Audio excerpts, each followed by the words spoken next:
Gamers of the Underworld. Chapters 46 to 60. Chapter 46. New System. Lord Sherlock, it's time. What? The surface adventurers are arriving? I haven't finished constructing my treasure vault. Sherlock's fingers clicked quickly, and the computer mouse was moved frantically. No, Lord Sherlock, I'm not referring to the game. It's time for the equipment auction. Sherlock was shocked. What? A day has passed? Sherlock looked at the time, and Kramer's loot had been exhibited for a day. It was almost 12 in the afternoon and time for the auction. Sherlock didn't expect time to pass that fast. The gamers gathered outside the Dungeon Core main hall to await the start of the auction. The bid prices wouldn't be shouted by the gamers. Instead, Brew would become the bidding system and collect the gamers' bids. Within 10 minutes, the 6 loot items would be auctioned simultaneously to the highest bidders. The gamers gathered outside the main hall to see who was going to win the bids. The attributes of Kramer's loot were superior to the current diamond seam equipment, and the loot had legendary status and unique designs. It would be impressive to own the loot which could be soulbound and insured. The most important factor was that the loot was one of a kind, just like Kramer. There wouldn't be a second Kramer in the Underworld. In this auction, the gamers would expend their month's earnings from doing missions and exchanging for materials.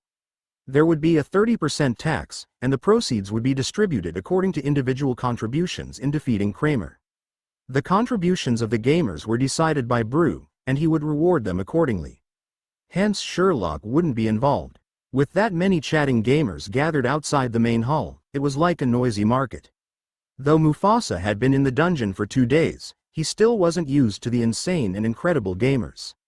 Cousin, why aren't they working? Why are they chatting outside the main hall? Isn't Lord Sherlock going to dismiss them? Mufasa held a soup ladle while Simba placed some clay in the soup pot. The food would be sold at a high price to the gamers after it was prepared. Lord Sherlock won't dismiss them. Chatting while gathering is one of their pastimes. Remember, no matter what the goblins do, don't be surprised, Blacksmith Simba said nonchalantly. Mufasa needed more time to get used to Eternal Kingdom. Meanwhile, the auction had reached its climax. There was only a minute left. The bids for the 6 items were about 200 to 400 bronze coins, and they came from some unknown gamers. The gamers who wanted the items would only bid at the last moment. When the countdown started, the bids of the 6 items jumped from hundreds to tens of thousands. Within 30 seconds, the bids of every item breached 20,000 bronze coins and continued to increase by the thousands. In the last 10 seconds, the bids of the items stabilized at around 30,000 bronze coins. In the last 3 seconds, the bids increased exponentially. During the process, the gamers were shouting excitedly, "Gosh, it's breaking records. What's the deal? A piece of online game equipment is being sold for tens of thousands of renminbi. Did the rich gamers accumulate all the game coins? If it's that expensive with only 100 beta gamers, what's going to happen when it's in open beta?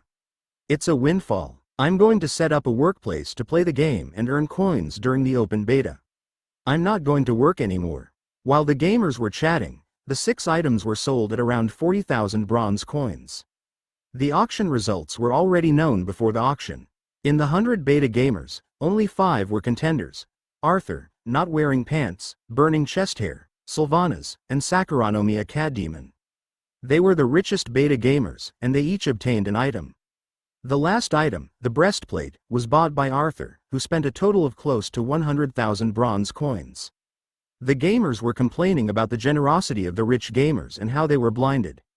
Under the envious gazes of the gamers, the rich gamers received their bid items.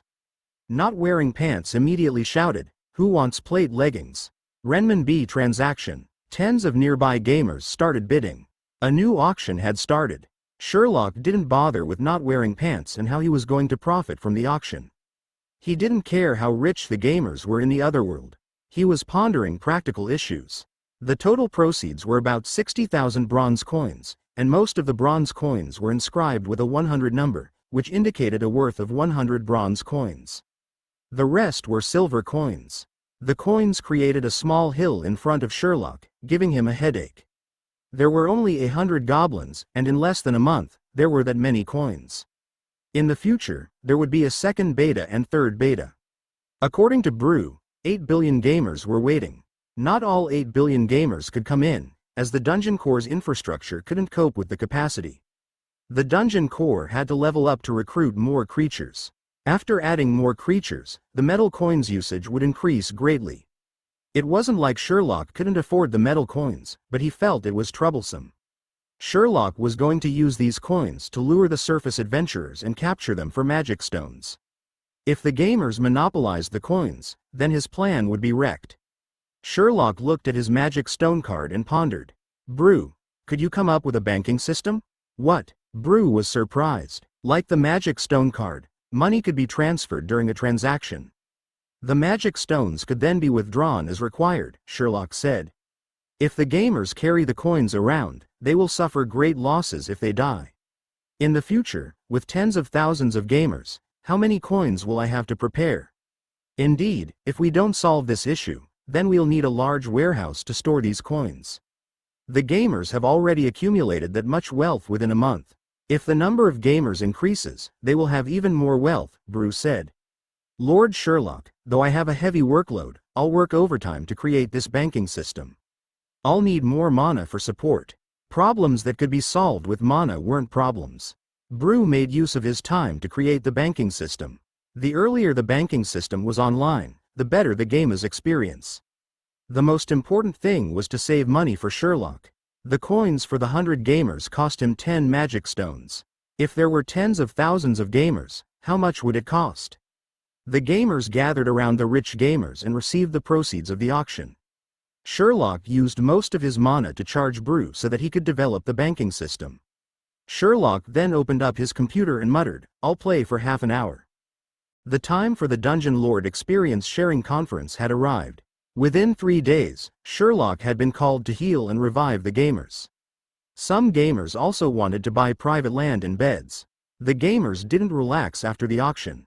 To be selected for the hidden mission, they did their missions diligently, hunting spiders, exchanging materials, and earning reputation points. Casualties were unavoidable. Sherlock was irritated by the interruptions as he was researching the dungeon game. Sherlock swore he wanted to find a revival magician, but later he decided not to. The salary was an issue, and he had to find a person he trusted. How could he spend the money just to play a game? Sherlock was an ambitious devil lord. How could he neglect his goal for the game? What was the game? He didn't like it. "Lord Sherlock, it seems like you conquered the dungeon. You did it twice?" Brew congratulated Sherlock. It's just a game. Have you selected the servants that will accompany me to the conference?" Sherlock sipped his thick tea gracefully and asked. "They have been selected, Lord Sherlock," Brew said. The 3 goblins were waiting excitedly for Sherlock. "We can set off now." Chapter 47. Wild Beetleman. The 3 selected gamers with the highest reputation points were not wearing pants, Arthur and Sylvanas. The other gamers were disappointed since they had worked very hard for the selection. Sherlock perked himself up and admired himself in the mirror provided by the dungeon core. After affirming his dominance, he walked out of the main hall. The 3 selected gamers were already waiting. Not wearing pants said to Arthur, "To complete this hidden mission, I cancelled a date with my girlfriend. I wonder how long it will take." Arthur remained silent. He was wearing the normal diamond seam armor and wielding a short sword. He said without any emotion, "I don't know." Arthur didn't use the auctioned armor or sword. The other gamers also did the same, handing their equipment to Sherlock for safekeeping. Not wearing pants sold his plate leggings to burning chest hair, while the other winning bidders sought soul binding and insurance for their legendary items. Sherlock planned to purchase all the required items in Winterfell. He couldn't possibly use a teleport scroll to travel to Winterfell just for the 6 legendary items. Sherlock didn't tell the gamers that he didn't want to waste his teleport scroll. Instead, he told them that the equipment insurance required time to manifest. After the pieces of equipment were soulbound, they were given to Sherlock for safekeeping. He wouldn't let them be fully armed when attending the conference since they were just attendants. It was meaningless for them to carry weapons. Instead, they would wear tuxedos. Though the 3 gamers already had tuxedos from the Winterfell merchant band, it wouldn't cost much to get them more presentable tuxedos. Sherlock let the 3 gamers store their equipment in the dungeon core main hall. Then, he took out a teleport scroll and said to the gathering of chatting gamers, "Brave citizens of the Eternal Kingdom. Because of your valor, we defeated the evil Houndhead men and were invited to the Winterfell conference. This honor is not solely for me. The honor belongs to you, my brave warriors. Your feat will be known throughout the Underworld. Sherlock tore the teleport scroll. As the gamers cheered wildly, the magical teleport rings engulfed Sherlock and the three gamers before they vanished. Has the plot ended? What do we do now? We continue to carry bricks. Have you earned your private land? Nope. 2 square meters for a silver coin. How could I earn that? Let's carry the bricks. Forming expeditions. Hunting spiders. Why are you forming expeditions? Shirley isn't in, so who's going to revive you? The gamers chatted as they worked diligently. Sherlock was transported to Winterfell amongst the wild cheering of the gamers.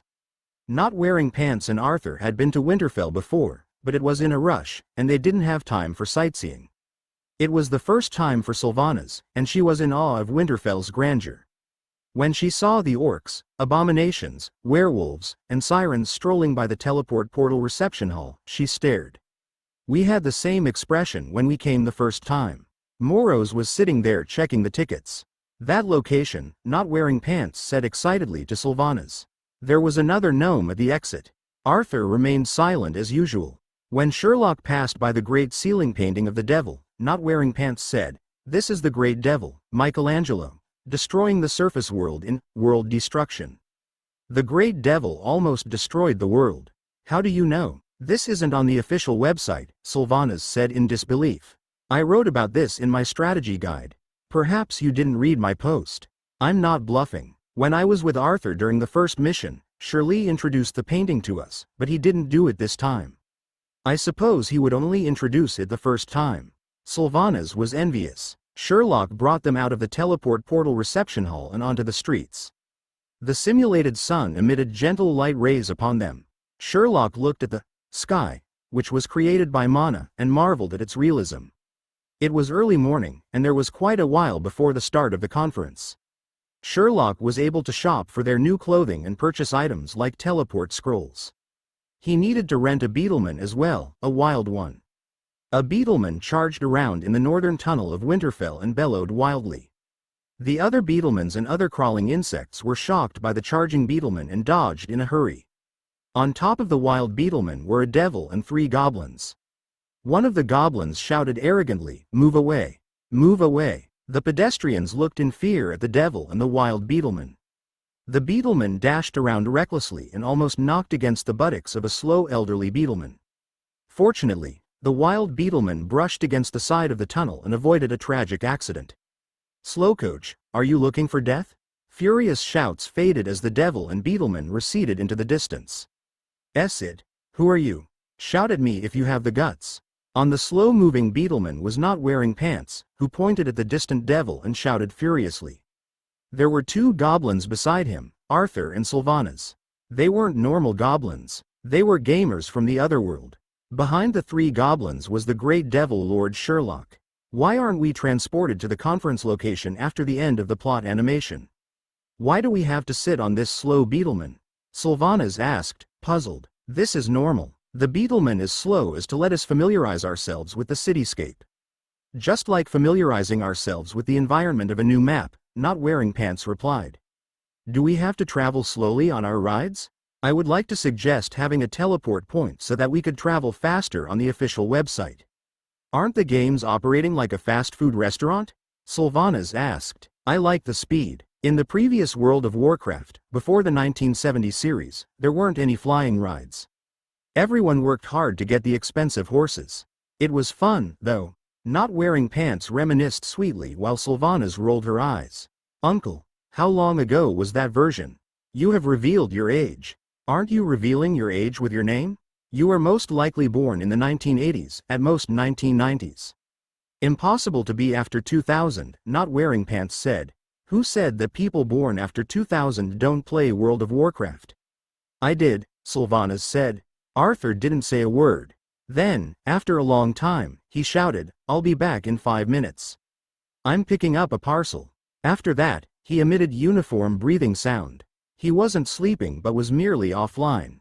Sherlock sat irritated behind the 3 goblins. He had to endure the slow beetleman and the wild chatting of the gamers. To be more specific, the chatterboxes were not wearing pants and Sylvanas. Arthur only chipped in occasionally.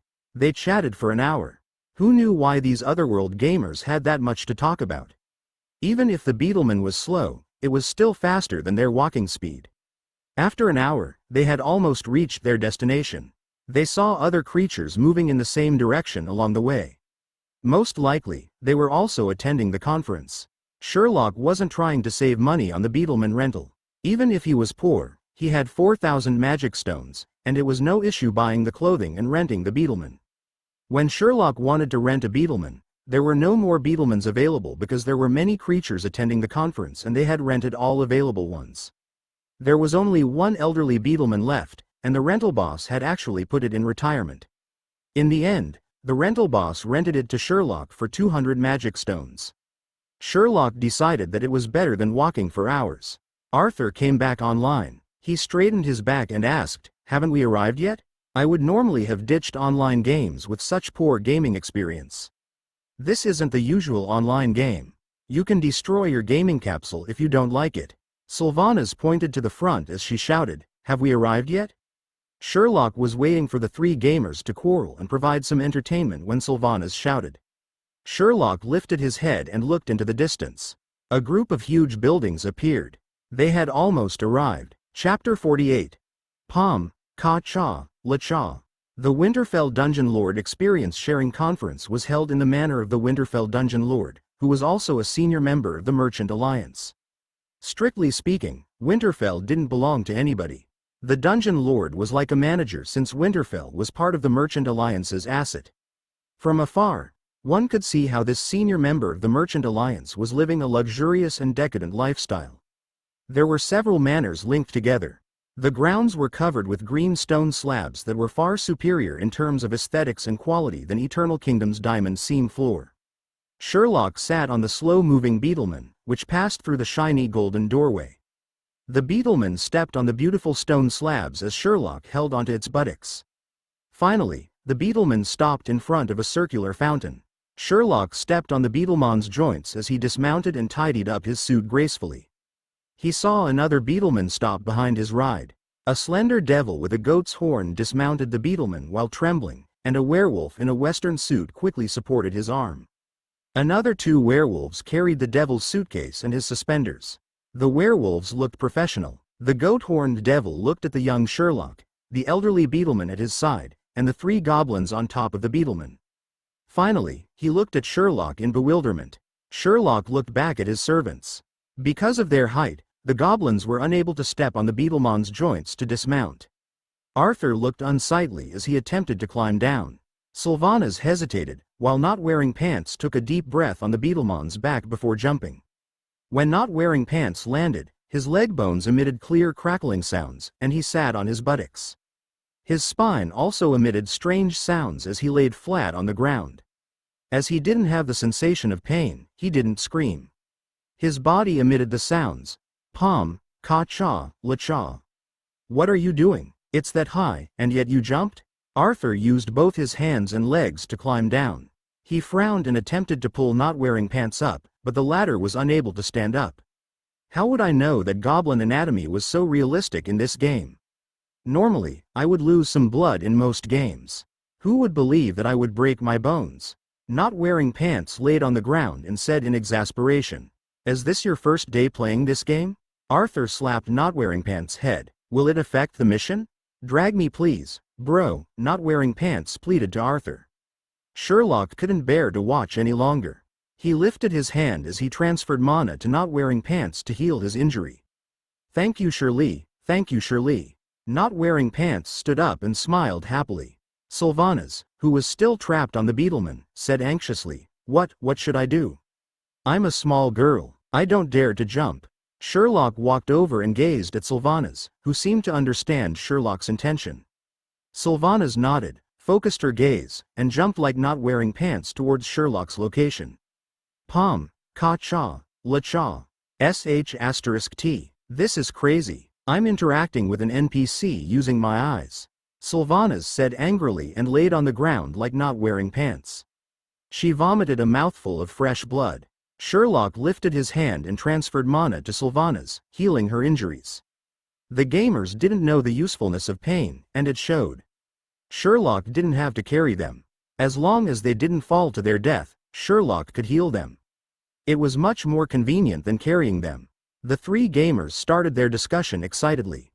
"Aren't you a girl born after 2000? Not wearing pants asked as he looked at Sylvanas, who stood up and continued cursing and swearing. "Have you seen a girl whose name is Sylvanas? Who could do missions and carry materials for 3 days, 20 hours per day?" Arthur asked. "Gosh, are you perverted?" Sylvanas looked surprised at Arthur and said, "Me saying I'm your daddy doesn't mean I'm not a girl. I'm a cute 2000 girl. DMN, are you sure you aren't a man disguising as a girl?" Not wearing pants teased. The three of them continued bantering as though not wearing pants and Sylvanas didn't have a fatal fall. "Let's go, my servants. From now on, you'll represent Eternal Kingdom. Talk less, do more work, and don't touch anything." Sherlock broke up their banter and brought the goblins into the manor as the goat-horned devil gaped in shock. The goat-horned devil looked questioningly at the werewolves at the side, but they only shook their heads. Once Sherlock and his servants left, a goblin bellboy led Sherlock's elderly beetleman to the designated place to rest. Arthur, not wearing pants, and Sylvanas weren't bothered by the goat-horned devil. There were many devils and underworld creatures to see at the sides. Some were devils like Sherlock and had huge wings. Others were devils with strange faces. Normally, their heads would have strange things. Goat horns were quite common. The number of devils was small, while there were many more underworld creatures, such as 10-meter-tall giants, stone golems, minotaurs, succubi, who wore high heels, revealing clothes, and had long slender tails, and other mystical underworld creatures that the gamers hadn't seen before. "Gosh, they're going to be blown away by what we saw. Hurry, take pictures. I'm vexed that I can't take pictures in the game. Would you carry out your mission properly? Stop talking." The three gamers continued bantering, though they lowered their volume. Not wearing pants and Sylvanas whispered to each other incessantly. Taking the stairs up, Sherlock looked prominent with goblins as servants. Before he arrived at the entrance to the main hall, a sludge monster in a wet tuxedo slithered over. "Lord Sherlock! Lord Sherlock!" the sludge monster shouted as he dashed towards Sherlock. Sherlock was stunned and looked at the sludge monster, whose tuxedo looked familiar. All sludge monsters looked the same, so it wasn't easy to identify them. "I am Baron Nicholas's butler. The Baron ordered me to wait here for Lord Sherlock. We have met before, Lord Sherlock." The sludge monster bent forward and bowed to Lord Sherlock. Sherlock remembered the butler and bowed as he took off his hat. An irritating voice was then heard. "Lassie's plot? We should be able to see Lassie soon since his butler is already here. Is he a sludge monster or a slime? Shish. Stop talking." The sludge monster was embarrassed and asked Sherlock, "Lord Sherlock, Lassie is." "It's all right. Don't worry about them. Why did the Baron have you wait for me? Is the Baron here too? Isn't he on his business trips?" Sherlock waved his hand and said. Before the sludge monster could reply, the irritating voice came from behind again. "What's that? Did the sludge monster react to my conversation?" "Yes, Lassie is the pet name for your Baron. Is this your first day knowing that the NPC could interact with you? Please stop talking. The mission says that we can't talk. The sludge monster is looking at us. What if we fail the mission?" Not wearing pants and Sylvanas stopped talking after Arthur reminded them. "So it's a pet name." Baron was right. He received great hospitality while he was at Eternal Kingdom, the sludge monster said. "Lord Sherlock, as you know, Nick, Baron Lassie is also part of the Merchant Alliance. Though the Baron didn't manage to come back, he was concerned about Lord Sherlock. That being the case, he assigned me to wait for you and then lead the way."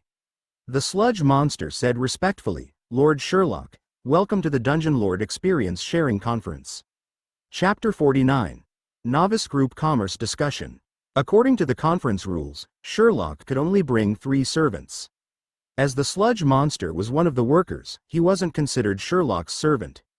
For the past few years, the development of the dungeons was on afterburners, and an increasing number of devils purchased dungeons to start their enterprise. You are being categorized in the novice group, but it's not because of your low-status dungeon, poor location, or lack of resources. It's because of the large number of dungeon lords. With Lord Sherlock's status and capability, you could be in the veteran group commerce discussion. The butler put a convenient pen into his body and said, "The following is a note left by the Baron for Lord Sherlock." He also meticulously selected the required buildings and special talents for the initial development of Eternal Kingdom. This is the veteran group listing. The butler spat out a piece of paper filled with words and handed the sticky paper to Sherlock. Sherlock took the sticky paper and perused it. Veteran Group Commerce Discussion Area. Underground Forest Planting Area, 10,000 Magic Stones. Magic Stone Ores Refinery, 10,000 Magic Stones. Teleport Portal Reception Hall, 10,000 Magic Stones. Magical Items Enchantment Platform, 10,000 Magic Stones. Magical Beasts Research Center, 50,000 Magic Stones. Underworld Creatures Improvement Research Center, 50,000 Magic Stones. The latest complete magical skills compendium for Underworld creatures, 50,000 Magic Stones. Lord Sherlock, let's take a look at the materials for construction. We'll begin from the Teleport Portal Exhibition Hall. They have the best teleport portal merchants in the Northern Underworld. A functional dungeon with a bright future has to have a good transportation system. Though there are numerous restrictions on the teleport portal, it's the most efficient method for traveling before construction of the rapid transit. As for the novice group commerce discussion, we don't need, the butler said as he walked. When he turned his head, Sherlock and his 3 servants were gone. Lord Sherlock? The lost and helpless butler asked in a timid voice. While the butler was looking all over the place for Sherlock, he had taken his servants to the free afternoon tea area. There were clay roasted spiders, fried clay cakes, clay buns with meatballs, clay hot pot, and the underworld favorite clay-covered rice. Even the children nearby were craving and weeping for the food. Can we have these foods? Sylvanas looked at the delicacies and couldn't hold herself back. Can I bring some back to sell? I haven't seen these foods before. Is there a special buff after eating? What's there to eat? I feel we should examine things. This is a new scene. Whether we will be able to come here again is still a question mark. Have you played an RPG before? Not wearing pants extended his hand to grab the bottles and cans at the sides, but he was stopped by Arthur. Have you forgotten about the mission requirements? Less chatting and don't touch anything. If I'm unable to complete this mission because of you, are you going to compensate me? I'm just joking. Not wearing pants smiled sheepishly. He decided not to touch the bottles after seeing Arthur's serious face, and he apologized earnestly. Sorry, rich bro. I won't do it again. Sherlock ignored the 3 gamers as they quieted down. He wasn't there for the free afternoon tea. Sherlock grabbed a Hades tentacle bread and a cup of thick, fragrant, and bloody chrysanthemum tea as he surveyed the area and found his spot. Dungeon Lord Experience Sharing Conference, Novice Group Commerce Area. Arthur, not wearing pants, Sylvanas, Sherlock shouted, causing the 3 gamers to perk up. Pen, not wearing pants took out a pen from his tuxedo and showed it to Sherlock. Personal seal, Sylvanas took out the personal seal from her tuxedo and showed it to Sherlock.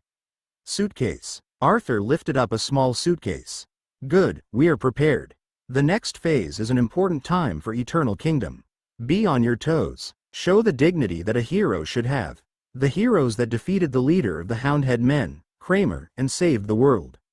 Focus your attention. Do you understand? Sherlock did his final preparation and checked that his magic stone card had more than 3,000 magic stones before he took them in. Amazing special price. The latest 100-year anniversary sale organized by the blacksmith shop. Do you want a good, affordable carpenter with culinary skills? Look for us. Easy to grow wild grass for healing injury? Wild grass is more than sufficient. You can even add in some wild grass for dinner. Easy to learn exercises. Even goblins can practice their sphincter. Do not be discouraged or disappointed. The latest enrichment book, Dungeon Development for the Poor Soul, is guaranteed to let you go from a beginner to a muddy end. Sherlock walked past a rundown corridor with the shop's information counters. They were decorated with various promotional materials that were attractive and informative. Even the prices were suitable for novices. However, there weren't many creatures seeking information. Only a few devils and some underworld creatures were seeking information, creatures like liches and vampires. It was a pathetic novice group. According to the butler, weren't we categorized in the novice group because there were too many dungeons? Not wearing pants was hinting that there weren't many dungeon lords seeking commercial collaboration.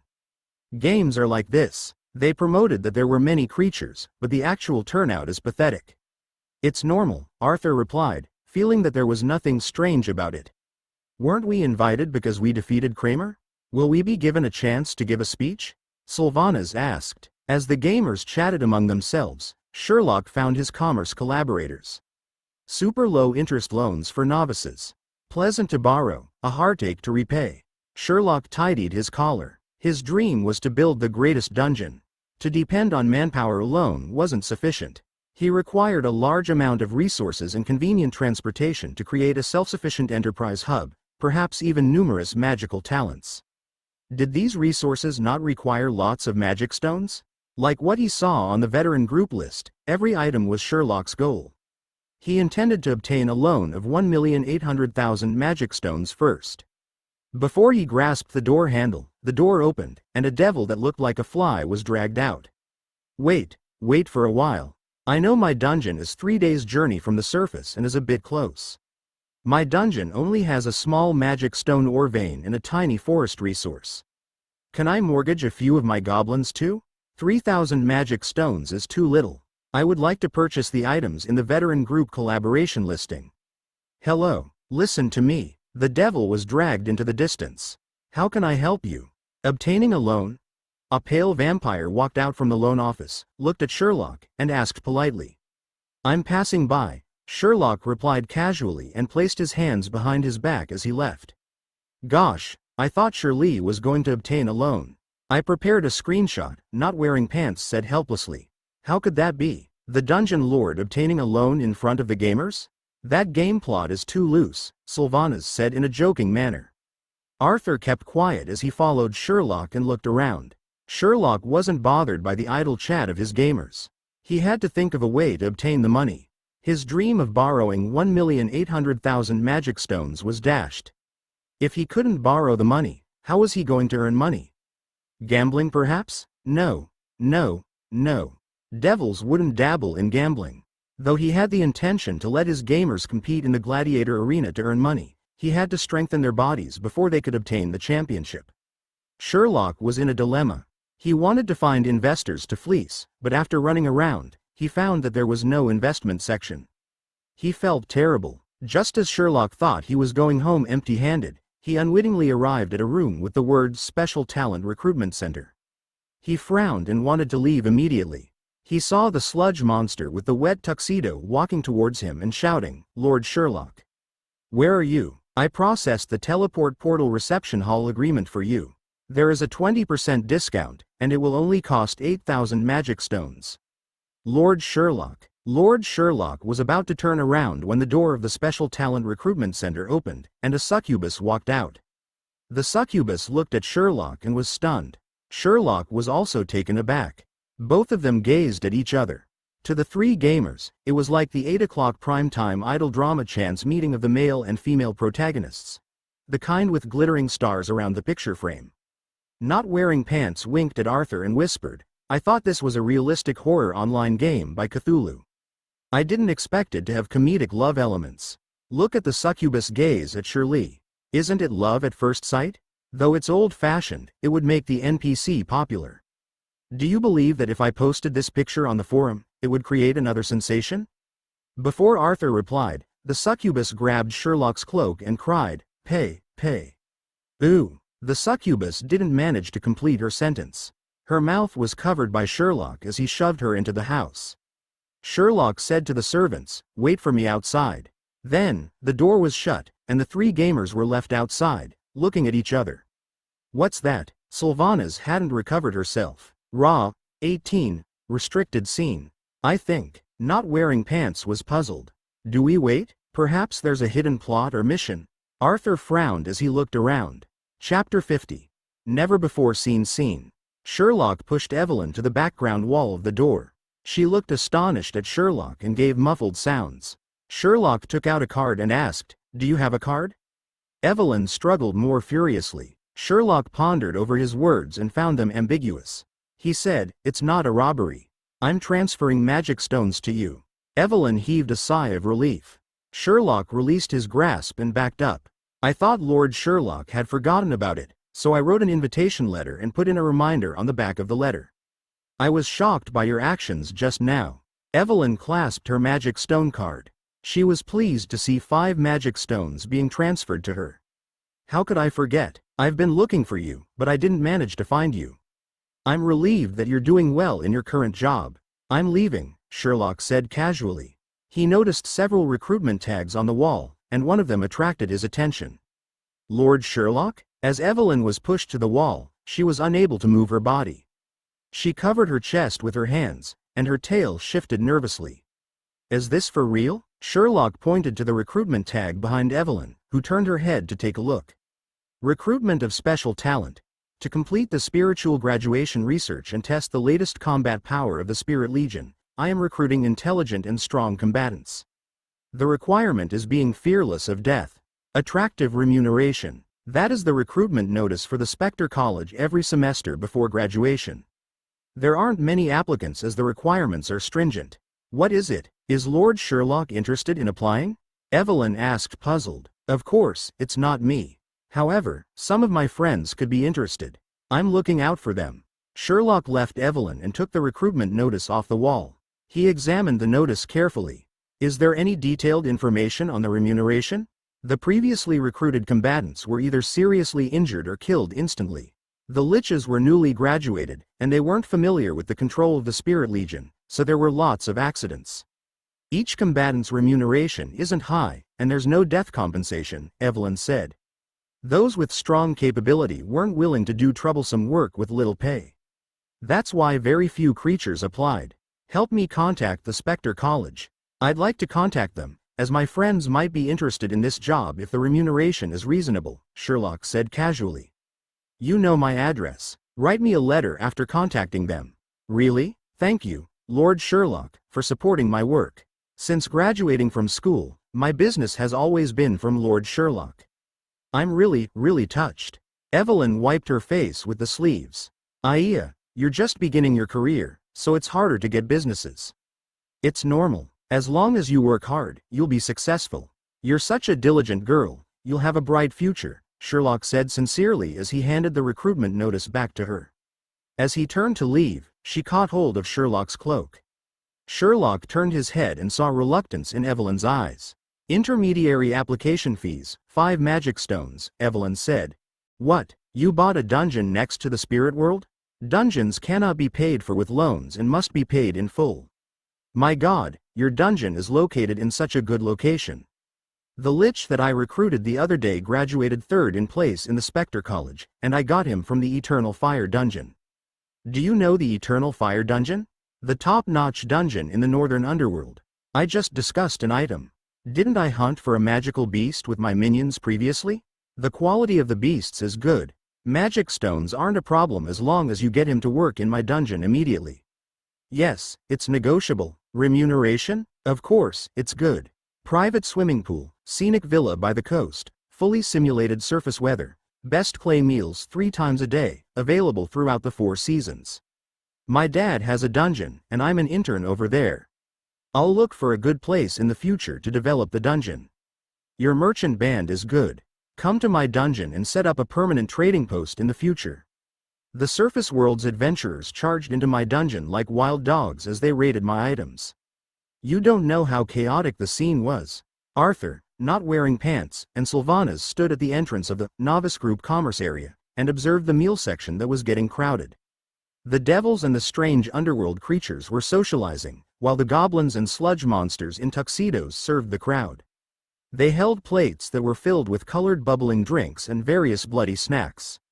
Why do I get the feeling of hidden missions when I listen to the NPCs' conversations? Not wearing pants said helplessly. Sylvanas suggested, shall we return to the door and wait for Shirley? Isn't the door behind us? If Shirley comes out, we'll notice. Arthur pointed to the house with the sign, Special Talent Recruitment Center. What shall we do? Shall we ask somebody? Not wearing pants said as he started looking for a candidate to interact with. As he walked out, he knocked into the knee of a passing devil. It was a serious blow, and he fell to the ground. The devil had a pair of huge, meaty wings and crimson-red skin. His body, chin, elbows, and knees protruded with long feelers. He looked like a huge octopus. The octopus devil turned and looked at the fallen goblin whose head had green words that he didn't understand. Then he exerted his dominance, causing the noisy hall to become quieter. Some creatures were unaffected and continued their conversations. Those low-level creatures, however, felt the overwhelming dominance and looked over at them. A few nearby goblins were trembling with fright and collapsed to the ground. The octopus devil thought that the fallen goblin would behave like the other trembling goblins, but the goblin stood up, ran around him, and squeezed the feeler on his knee. "Greetings, I'm Not Wearing Pants, one of those who defeated the leader of the Houndhead men, Kramer. I came from the Great Eternal Kingdom dungeon." The nearby devils and underworld creatures sniggered. Sylvanas said nonchalantly, "These creatures will be part of the instant's dungeon for us to kill, and yet they dare to laugh at us. They won't live long." Not Wearing Pants and his companions weren't fools. They could discern that the laughter wasn't friendly. Lowly creatures. The octopus devil exerted more of his dominance and extended his hand, which was filled with tentacles, towards Not Wearing Pants. "I'll teach you how to write the word death using your flesh and blood." "Paw." The hand of the octopus devil made a loud sound as Not Wearing Pants lifted his hand to fend off the devil's hand with no effect. Not Wearing Pants was dumbstruck, while the octopus devil was taken aback. The surrounding chatter faded as the nearby devils looked on with interest. They had seen all sorts of things, but a goblin against a devil? They hadn't seen such a confrontation before. The octopus devil lifted his hand and gazed at Not Wearing Pants before slapping down viciously. This time, it was a fast slap. As he was about to slap Not Wearing Pants' head, a hand caught hold of the octopus devil's hand. Sherlock stood emotionlessly behind Not Wearing Pants as he grabbed the octopus devil's hand. "Sherlock?" The octopus devil recognized Sherlock. Chapter 51. Is there a similar game? It has been a long time since we last met. I don't know what feud you have with this goblin, but he's my servant. Sherlock released his grasp of the octopus devil's hand and pushed Not Wearing Pants behind him. At the same time, he exerted his dominance so that the three gamers were unable to move or speak. To the three gamers, it wasn't Sherlock's dominance that prevented them from moving, it was the start of the plot animation. "Sherlock?" The octopus devil looked at Sherlock as though he had grievances, but he kept quiet and left. After the octopus devil left, Sherlock waved at the three gamers behind him. "That's an irritating fellow, but he has little to do with Eternal Kingdom. Hope that we won't meet him again. Let's go, Arthur." Sylvanas, Not Wearing Pants. "Your mission is complete. We have obtained sufficient funding and commendation. We should return back to Eternal Kingdom." Sherlock intended to obtain financial support via loans or investments, but it wasn't feasible to obtain a loan, and the investment requirements were too stringent. Though the conference was about sharing experience, Sherlock had nothing to share except for his experience about his insane gamers. Sherlock didn't return empty-handed, however. He had found a suitable mission that he could entrust to the Otherworld's gamers. As for buying other items or recruiting magical item producers, alchemists, and enchantment and precious stone talents, Sherlock was not interested after seeing the astronomical price tag. He originally intended to let his gamers show their fearless nature during the loan process so that he could obtain a higher loan. But it wasn't necessary since he was unable to borrow money. Secondly, he had other avenues for earning money. Sherlock didn't want to waste any more time. He had to plan how to work with the Spectre College and come up with plot missions for the gamers. Sherlock found that the gamers were becoming more and more important to him. They could work without pay. As long as Sherlock gave them rewards, they would work diligently. And now, they would even help him earn magic stones. How could Sherlock not love the gamers? The gamers were still keen on exploring the manor and were interested in the malevolent octopus devil. That was correct. They were interested. That octopus face was fierce. I wonder if it will be the first boss in the open beta. That's possible. He seems to be closely related to Shirley, but Shirley didn't explain anything to us. It might be another hidden mission. They were discussing similar topics along the way. Sherlock didn't respond to them as usual. He quickly took them to Winterfell and traveled back to Eternal Kingdom via the teleport portal. They were warmly welcomed by the gathered gamers. The gamers surrounded Arthur, Not Wearing Pants, and Sylvanas. Everyone was curious. The three selected gamers left for a few hours. What kind of mission did they do? What was it like at the conference? The moment Not Wearing Pants arrived at the dungeon, he found a place to lie down and went offline. He was in a hurry to make a post in the discussion forum. He had just returned from the conference, so he had lots of things to share. After Not Wearing Pants went offline, Arthur followed suit. That left Sylvanas to be surrounded and bombarded with questions by the gamers. It would take some time for Sylvanas to answer the questions. Sherlock created equipment insurance for the 6 legendary items and gave the teleport tokens to the 3 owners of the legendary items. They could install the teleport tokens within the dungeon. Arthur had gone offline, so the teleport tokens would be handed to him the next time he was online. Sherlock revived some gamers' corpses that he didn't manage to resurrect last time. Then he returned to the dungeon core main hall and brainstormed for the game's main plot.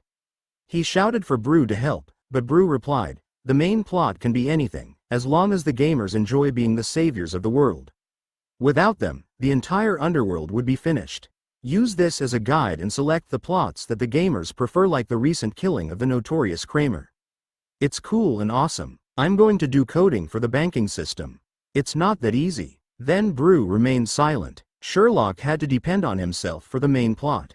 After racking his brain for 3 minutes, Sherlock browsed the official forum. With his administrator account, he posted the words, "Are there any games that are similar to the Dungeon series?" The post received many replies. King. What? Instead of working, the administrator is skiving? Beware of your pay being docked. Manual comedy. Garden Sunshine. What dungeon? Is that Dungeon and Fighter? Section Cloudless Piano Section. The administrator is asking about the Dungeon series. It's the standalone game made by the German company. I cannot recall the actual name. 3 Cats. Heard of the Civilization series? Chiffon Prattle. I am pleading for beta tester status. It's good to have an official live stream of the beta testing. Sherlock refreshed his screen a few times, and the contents were mostly people pleading for beta testing status. Brew. Sherlock closed the forum page and asked, "What is the Civilization series?" It's a standalone quality game that is about the Otherworld's progression of civilization. Is Lord Sherlock keen to try the game? Brew appeared surprised. I'm not keen to play the game. I'm finding inspiration for the main plot, Sherlock explained. Let me suggest, try the game when you're free. This game is very popular in the Otherworld. When the gamers started the game, they couldn't stop playing for at least 10 days, Brew said earnestly. Do you think I'm like them? I'm a devil. Brew kept quiet for a while and said, since Lord Sherlock is that insistent. The download icon of Civilization series.rar appeared on Sherlock's screen, and the download speed was much slower than before. It required more than 50 hours for a complete download. Apologies, Lord Sherlock. I need large amounts of mana to code the banking system, so the resources for downloading stuff is limited. If you can't wait to play, Sherlock quickly said, no worries, let it download at this speed. It was more important for Brew to focus on the banking system.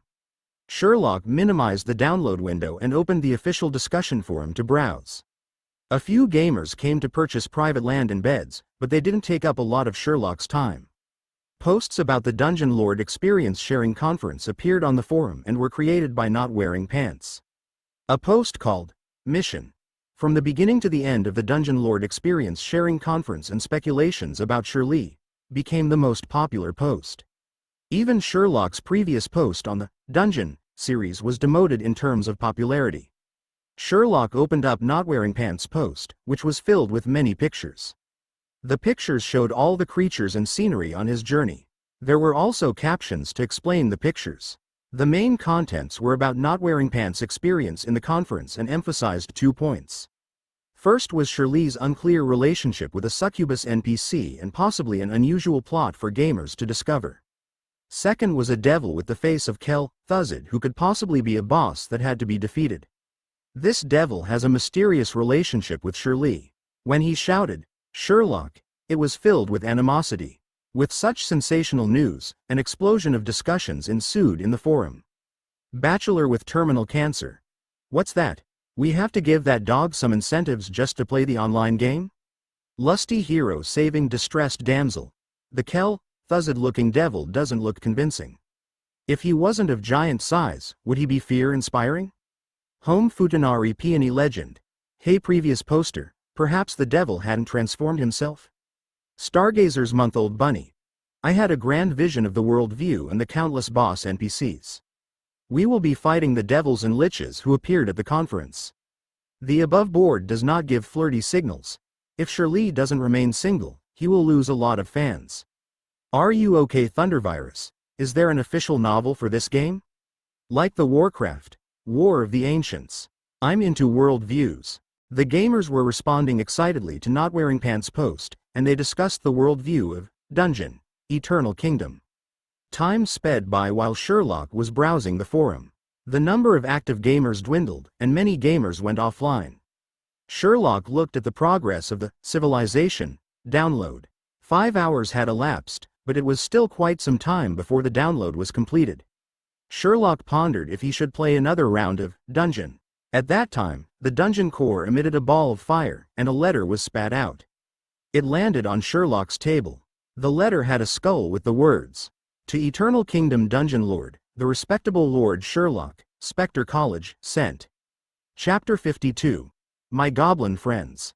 Respectable Devil Lord Sherlock, we have received notice from the Special Talent Recruitment Center that your friends intend to apply as combatants and participate in the graduation research of the liches in the new semester. Our college is treating this with the highest priority, and we have sent a staff member to Winterfell. We look forward to discussing the details with you and your friends. We hope that you will confirm the meeting time and location. The following is the contact address of our college's staff member. Winterfell Old District number 777, Black Shop Hotel, room 213. Professor Bacon, Academic Deputy Director, Spectre College. Sherlock thought that the Special Talent Recruitment Center and the Spectre College were very efficient. It was less than half a day, and the Academic Deputy Director had already arrived in Winterfell. Sherlock asked Brew to manage the dungeon while he used the teleport scroll to travel to Winterfell. After leaving the teleport portal reception hall, he looked for a Hades horse carriage that had a valid license. Winterfell Old District number 777, Black Shop Hotel. Please use the meter, thank you. Pa. The horse carriage behind Sherlock cantered off when the gnome coachman cracked his whip over the Hades horses. In front of Sherlock was a hotel with the signboard, Black Shop. At the hotel entrance, an orc who was scantily clad looked askance at Sherlock. Sherlock wasn't bothered. He walked straight into the hotel. I'm looking for room 213, Professor Bacon, Sherlock said to a gnome receptionist who was busy filing her nails. Okay, please register your name, then proceed to level 21. The right-hand lane is the fast lane, the receptionist said courteously. Sherlock was taken aback. He registered quickly and headed towards the right lane. At the end of the right lane, there was a gnome in a service suit waiting. When he saw Sherlock, he perked up and asked in a shrill voice, "Devil Lord, which level are you going?" "Level 21, thank you." The gnome slapped on the wall, which then started to quake. A hole opened in the middle, and a sticky liquid was stretched into thin lines. It wasn't a wall but a mouth or container that looked like a wall. The inside of the container was covered with wooden planks, and there was a magical lamp. Sherlock walked into the container, and the mouth closed immediately. After a loud bang, it started a free fall exercise as it plunged for 5 seconds before stopping. The mouth opened up, and Sherlock looked at the corridor before him. The numbers 21 were on the sides. Sherlock peered out from the container. Room 213 was within a stone's throw. "Do you want to go down? My mouth's tired," the container complained in a muffled voice as Sherlock was peering around. Sherlock walked out, and the container shut itself, looking just like a wall.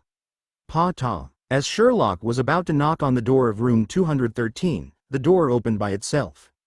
A scantily clad orc and gnome walked out of the door while casting flirty gazes inside the room. "You're so interesting, Professor. Do call us again. We leaving. Thank you, Professor, for your hospitality tilde." Both of them left the room. When they saw Sherlock, they appeared nervous and walked close to the wall. They stood waiting at the fast lane behind Sherlock. Sherlock felt weird, but he walked to room 213 and knocked on the door. "Did you forget your stuff? My little precious?" The room door opened, and a skeleton who was emitting black smoke appeared behind the door. He stopped halfway through his speech and looked stunned when he saw a devil by the door. "Apologies, you are? Nice to meet you, I'm Devil Lord Sherlock." Sherlock took out the letter from the Spectre College and passed it to the skeleton politely. "I found this place according to the address indicated on the letter. Are you Professor Bacon, Academic Deputy Director of the Spectre College?" The skeleton looked at Sherlock and gazed at the orc and gnome waiting at the fast lane. Then he looked at his own skeleton frame, and his cheekbones blushed. "Do come in, Lord Sherlock." Professor Bacon made way for Sherlock to step in. The room was quite high class, with a living room and a bedroom that were filled with a pungent smell. Bags filled with mud were scattered by the tea set. The sofa had a sizable orc pillow, and the bed was a mess. It looked as though there was a pillow fight. "Apologies, I just arrived and am too tired to clean up. You should have informed me earlier so that I could have prepared. Please take a seat while I change my clothes," Professor Bacon said as he entered his bedroom. He came out of the room with a bathrobe. "Those two just now," Sherlock pointed outside the door. "Those were my sponsored students whose families are poor. They are good students with bright futures. I don't wish to see them disadvantaged because of their poverty. They knew I came to Winterfell and came to thank me. Do you understand me?" Professor Bacon said as he brewed a cup of blood chrysanthemum tea for Sherlock. He sat on the sofa and threw the pillow behind him as if nothing had happened. "Understand, I fully understand." Sherlock nodded and said sincerely, "It's rare to find a spectre like Professor Bacon, someone who is compassionate and has high integrity. It's good to help destitute students. Now, let's discuss the combatants of the Lich's graduation research." Yes, let's discuss the important affairs. How many of your friends will be taking part in the graduation research?" Professor Bacon extended his hand and pressed his thumb and index finger together as if he was squeezing something. "In our recruitment notice, we stated that there's danger, just a little bit of danger. Creatures lose their lives every year. Our college has a limited budget, so high remuneration and compensation are out of the question." "Don't worry, Lord Sherlock, the remuneration won't be that low either. I know those from the Special Talents Recruitment Center. I would like to know how many creatures your college is recruiting, how much they are paid, and how long it lasts." Sherlock asked. As the college is the largest Spectre organization in the Northern Underworld, more than half of the Liches graduate from our college. Every year, there are many graduates, so we intend to recruit 1,000 creatures, and the remuneration is 100 magic stones. The duration is 10 months to completion, assuming there are no deaths. If all of them perish, then we would have to recruit again, and the duration would be off. Professor Bacon sighed. The recruitment of these talents takes up a lot of time. Even the surface wars and the underworld wars take a shorter time. For the past tens of years, there has been no successful completion within 3 months, and the annual graduation is dragged on for a long time. The longest time was over 10 years. It's not easy being an academic deputy director. "It is indeed hard on you," Sherlock said with empathy. "How many of your friends are applying? If the number is large, I can apply to the college to pay you commission, Lord Sherlock," Professor Bacon said as he lifted the cup of bloody chrysanthemum to his mouth. The chrysanthemum flowed down the mandible and dripped on the sofa and floor. "To be honest, I would like to undertake the entire recruitment requirement for this year's graduation research. If possible, I would like to create a long-term collaboration with your college." "The scope of the collaboration wouldn't be limited to research," Sherlock said earnestly as Professor Bacon gaped in astonishment. He was stunned for a long while before saying, "Lord Sherlock wishes to undertake the recruitment requirement for this year's graduation research. Perhaps Lord Sherlock didn't understand my intention. We don't accept powerful creatures since the graduating liches are far inferior to mature and experienced liches. If the combatants are too strong, the liches might not be able to fend for themselves, and then we would be unable to assess their capabilities.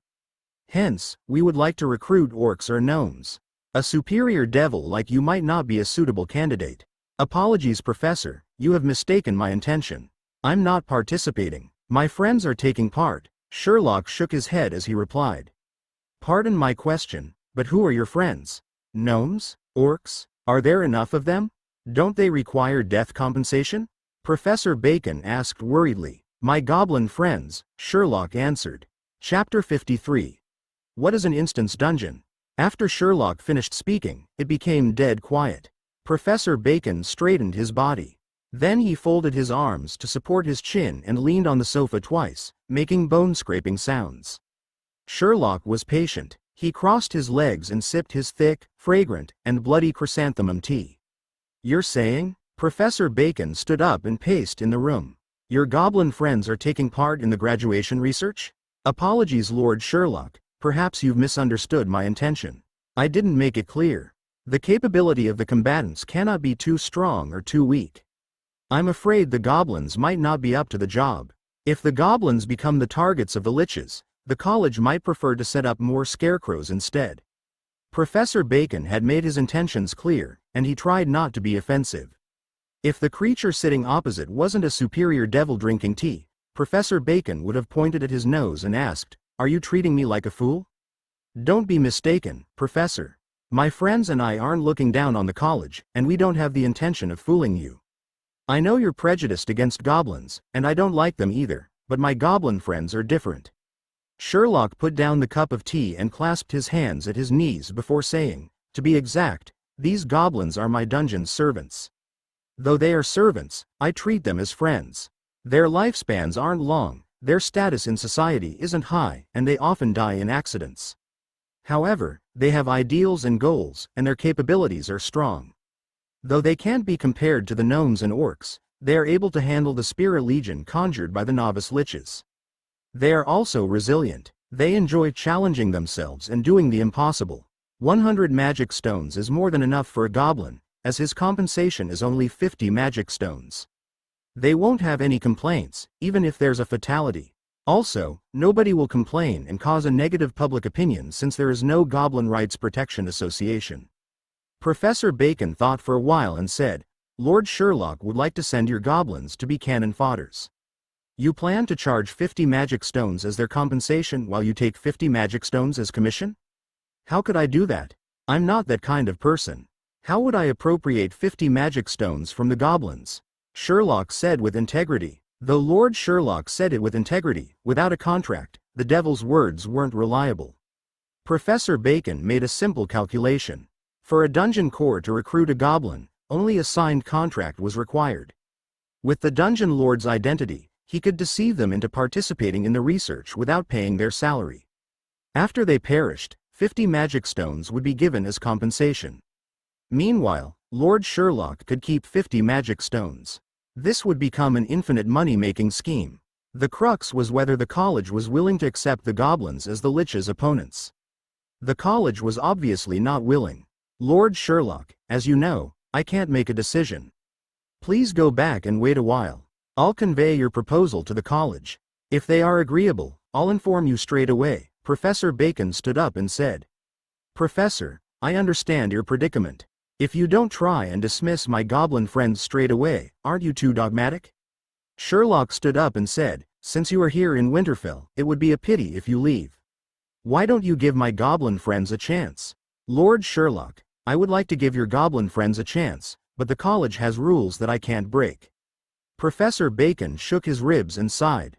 "Professor Bacon, give my goblin friends a chance, and you will have more time to stay in Winterfell for investigation. You're also giving the poor Winterfell female students a chance.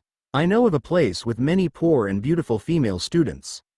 Sherlock didn't manage to finish his sentence before Professor Bacon's eyes lit up.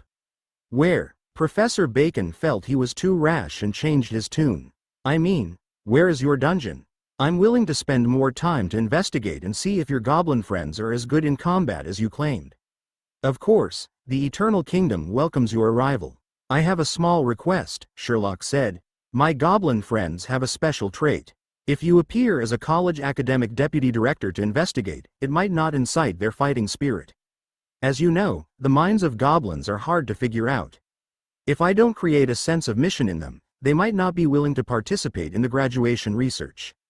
Professor Bacon tilted his emotionless skull face as Sherlock edged close to him and said, "I'll go back and think of a good solution while Professor Bacon focuses on helping the poor female students in Winterfell. Wait for my letter." The bright rays of the teleport portal illuminated the dungeon core main hall. The gamers, who were carrying bricks diligently, looked in the direction of the portal. As Sherlock walked out, the gamers ran over to him. Some of them showed their coins excitedly while some injured gamers crawled or limped over. I'm buying land. I'm buying land. I want to buy land. Bed. I want a bed. My leg was crushed by the ore. Help me heal my leg please, Shirley. I can't mine for ore. *T. Can't the system give a maintenance notice for the revival system? When is our compensation given? The gamers shouted wildly. There were that many requests just from 100 gamers. The group of goblins looked like a hungry group of pets waiting for Sherlock to feed them.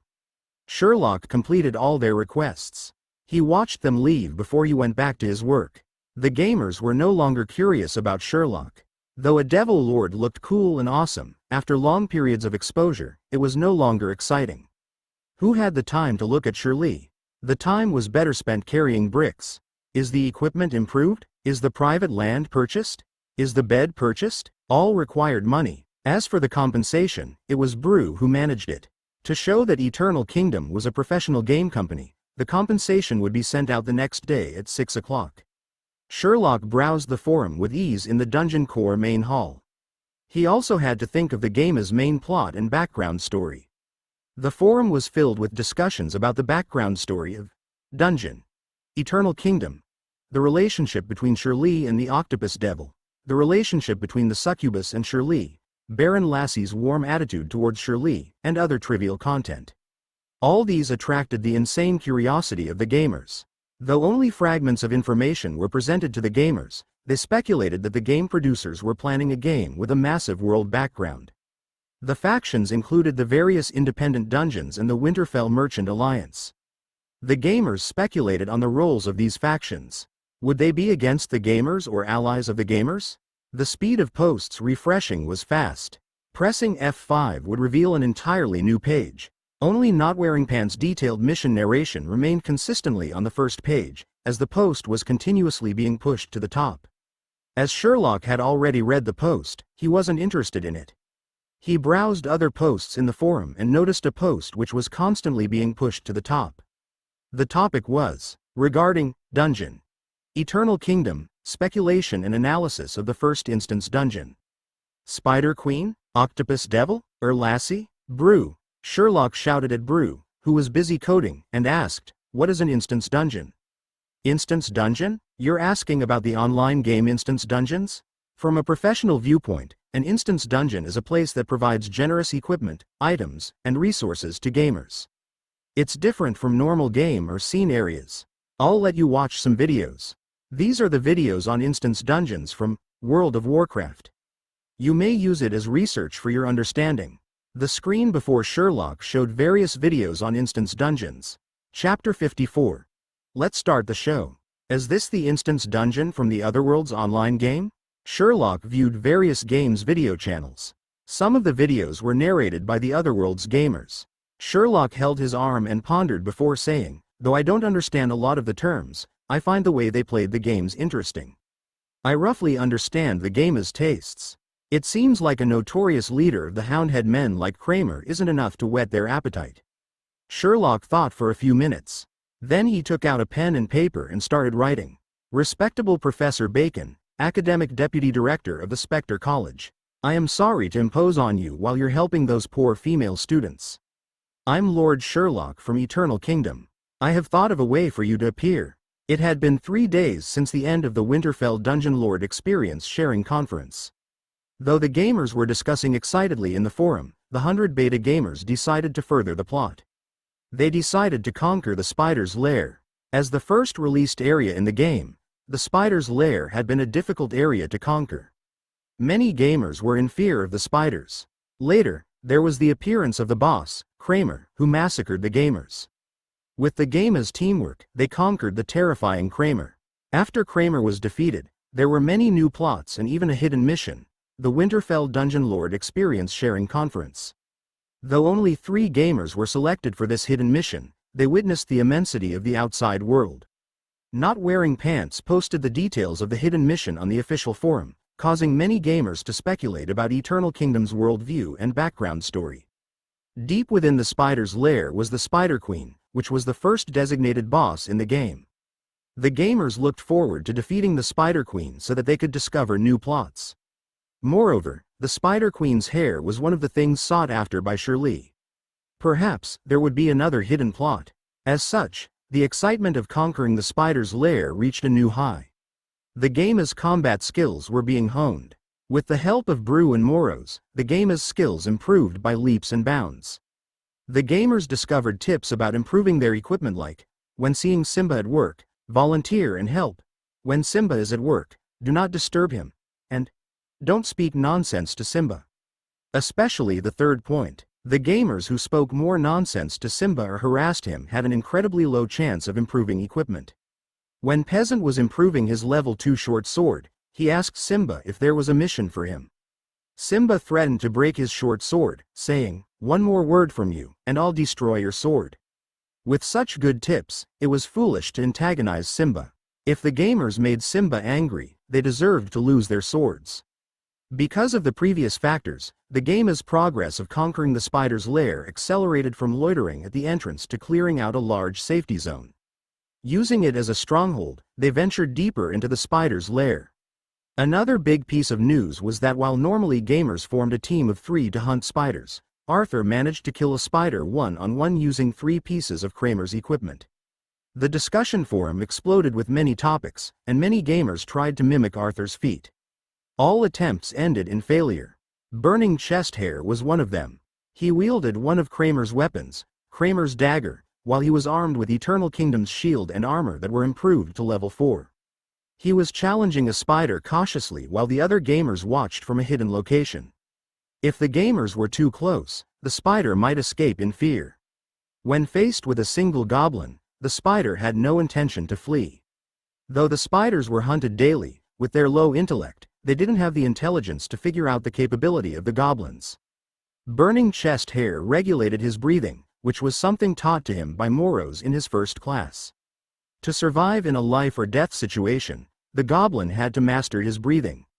Burning chest hair wasn't in a life or death situation. Instead, the spider had many injuries after being stabbed many times. The advantage of the dagger was that it was small and convenient. If the goblin was able to get close to the spider, he was able to stab many times. As the dagger was lighter, the attack speed was higher than a short sword. Though the damage wasn't as high as the short sword and hammer, it was as high as 0 to 25. A fully improved Eternal Kingdom short sword only had 0 to 15 damage. With such high damage, it was a different feeling to stab the spider with the dagger. There was no way to verify that the 0 to 25 dagger was more destructive than the hiltless short sword with 0 to 15 damage. It was a joy to stab, and the dagger created confidence. Burning chest hair wasn't complacent, as he didn't have 3 pieces of legendary equipment like Arthur. Arthur had a plate legging, a short sword, and a breastplate. With the 3 pieces of legendary equipment, as long as the head wasn't stomped by the spider's leg, the goblin was safe. But for burning chest hair, he only had a piece of level 4 armor. If he didn't parry with his shield, his body armor could only take a hit. If his armor took a second hit, he would be mortally wounded. Burning chest hair could feel that the hit points of the spider were dwindling. Though he couldn't see the hit points, after killing so many spiders over these few days, he could feel it. The spider charged at burning chest hair. He also charged at the spider with a cool slide as he raised up his dagger in an attempt to slit open the belly of the struggling spider. He was fast and looked cool. As he neared the spider's leg, he didn't panic, and there was no fear. The spider's leg penetrated his skull and nailed him to the ground. Burning chest hair perished. It was that close, but he failed again. It's a pity. Chest hair's solo kill was harder than Arthur's. It's a pity it failed. What a pity. Try again next time. He fought the spider for 2 hours. Such a pity. Let's go and recover the corpse. I wonder if Shirley can revive him with his smashed head. The 4 gamers finished off the struggling spider. They then dragged Burning Chest Hair's corpse and the spider's carcass happily back to Eternal Kingdom. The gamers didn't know that their actions were being observed by a superior devil and a skeleton lich hidden in the shadows. Bacon gazed at the scene with his empty eye sockets and gaped for a long time. Bacon was summoned by Sherlock to Eternal Kingdom secretly. Sherlock accepted his teleport request after he closed the dungeon core main hall. Then he used his mana to make both of them invisible before sneaking into the spider's lair to observe. After a long time, Bacon said with a tone of disbelief, "These goblins? Were they trained by you? How many of these combat goblins do you have? Though they are a bit weak, they are perfect for our graduating students." "Do you have 1,000? With these goblins, I would need 1,500 of them to be cannon fodder. I mean to complete the graduating research. Don't worry about the numbers. As long as Professor Bacon feels that they are suitable, and as long as there's payment of magic stones, the quantity of goblins is not a problem," Sherlock assured him solemnly. "What about combat skills quality? Are they like the goblins just now?" Professor Bacon sounded worried. "I've already discussed this with you. You have to investigate and test the capabilities of the goblins according to our discussed method," Sherlock said. "Yes, I'll do the testing, but is it necessary? Lord Sherlock recommended the poor students' gathering place and allowed me to help them complete their studies, and while I'm very grateful, this matter is embarrassing. I don't have any drama performance experience. Should we get a professional actor?" Professor Bacon looked hesitant. "A professional actor wouldn't have the capability. Professor Bacon is more suitable." "Enough discussion. Since they're online, since they haven't slept, let's start the show." Sherlock looked at Professor Bacon and said, "Chapter 55. Did you drug them?" On a gray mud stump, a houndhead man looked around warily as his nose sniffed about. In the labyrinth-like spider's lair, the smell of goblins pervaded the air, and the houndhead man felt uneasy. 10 days prior, a group of goblins appeared in the normally peaceful spider's lair. Initially, these goblins were food for the spiders, and they came in mad hordes. The houndhead men tribe benefited from the extra food source, though not for long. The predator and prey switched roles within a few days. The spiders faced extinction as their numbers dwindled, and the goblins ventured deeper into the spider's lair and disrupted the houndhead men's lives. The most important thing was that the houndhead men didn't have enough food. The young houndhead man didn't know anything after that. He only knew that the leader left, the elder left, and the strong warriors left, and that they never came back. He had to hunt for food, and his prey was the goblins. And he didn't ponder the important question of why the leader, elder, and the warriors didn't come back because his low intelligence couldn't cope with such a complex question. Then he discovered a lone goblin, who could be eaten once the head was removed. The young houndhead man edged closer to the lone goblin, whose head was showing strange green words. The goblin was wearing a breastplate and plate leggings.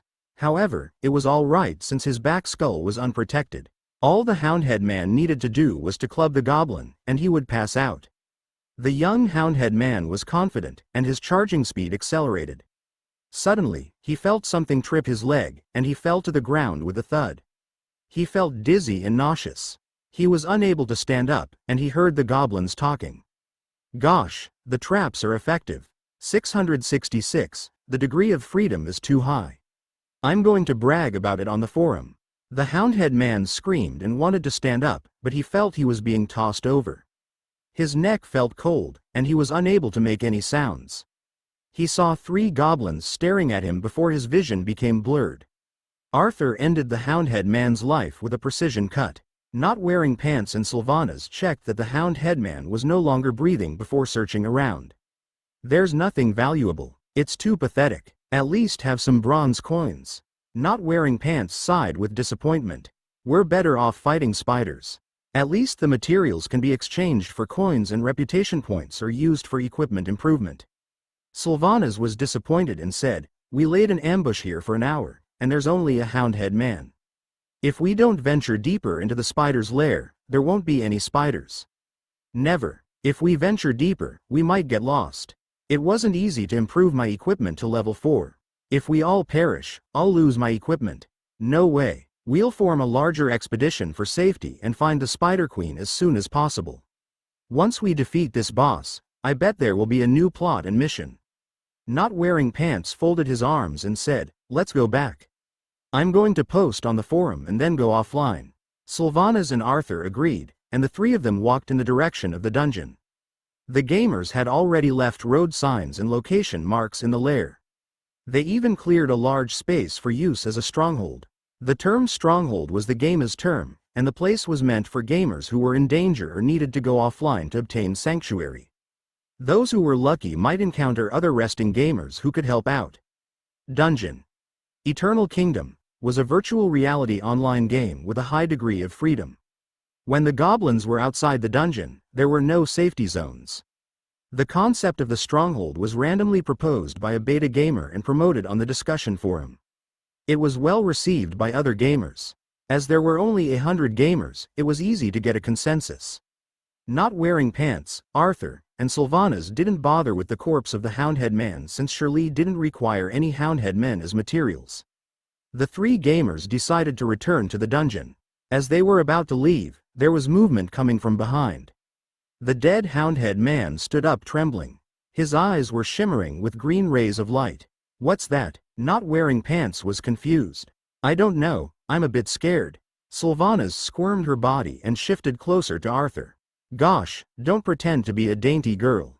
You're a rich gamer, learn the aloofness of Arthur." Not wearing pants looked teasingly at Sylvanas, who was indignant as she replied, "Since when am I pretending?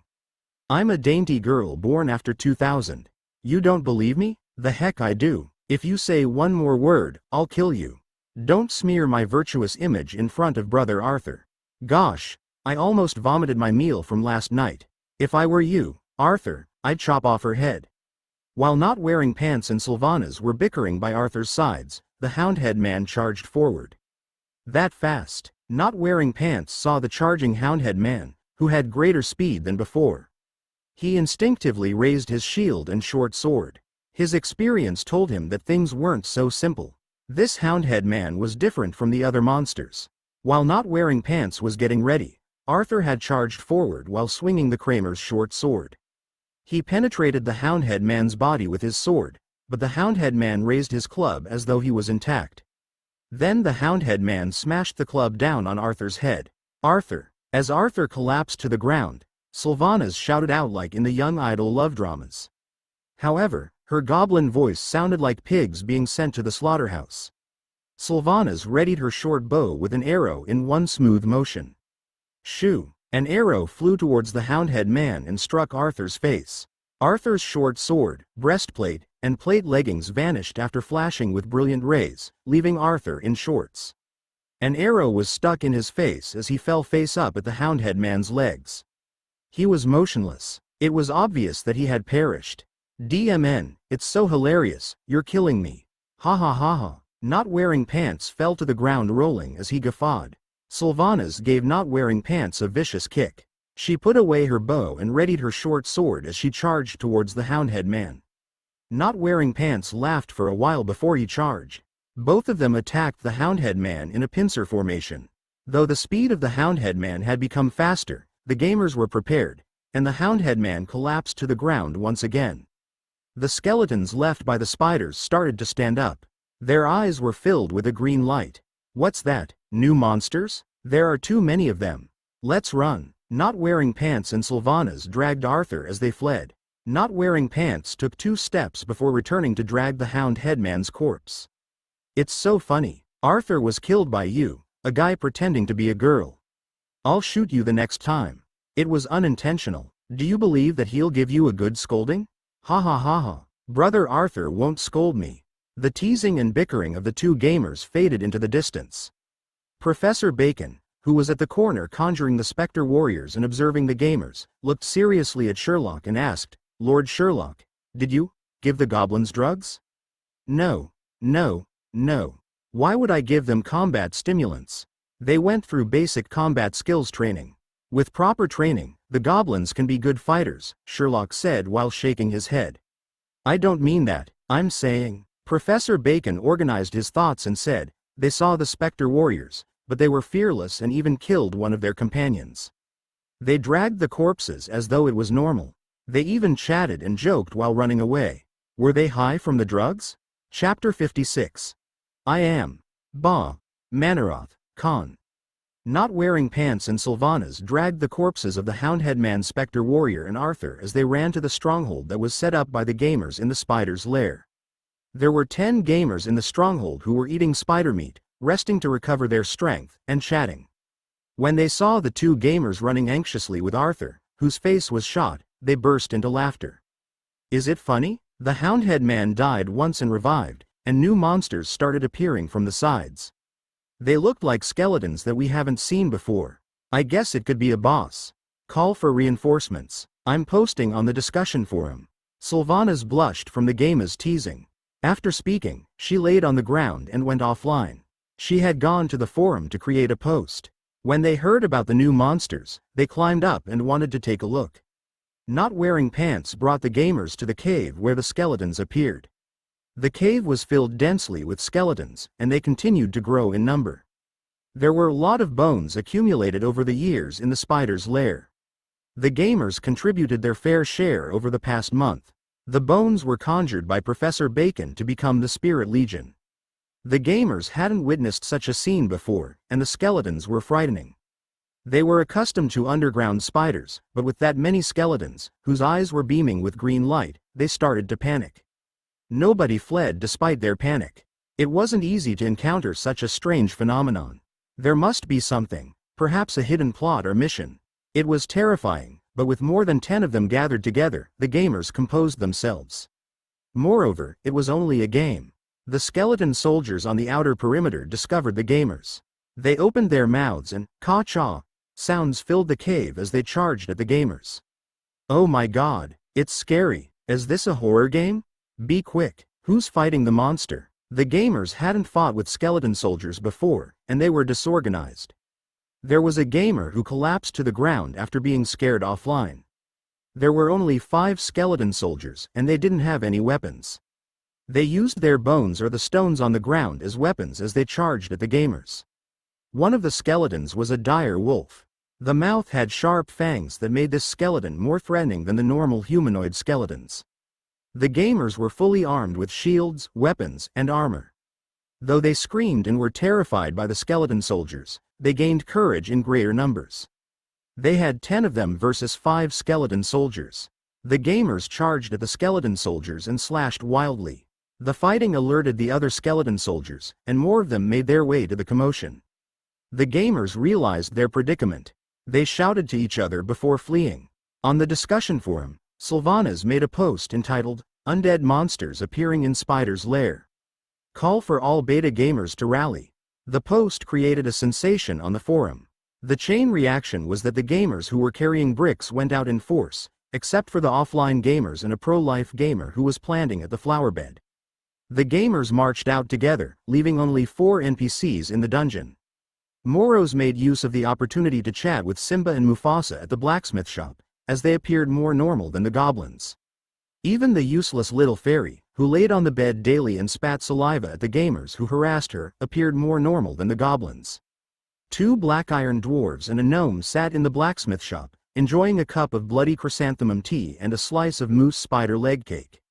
They gazed in the direction the goblins left and heaved a sigh of relief. Another peaceful day in the Eternal Kingdom dungeon.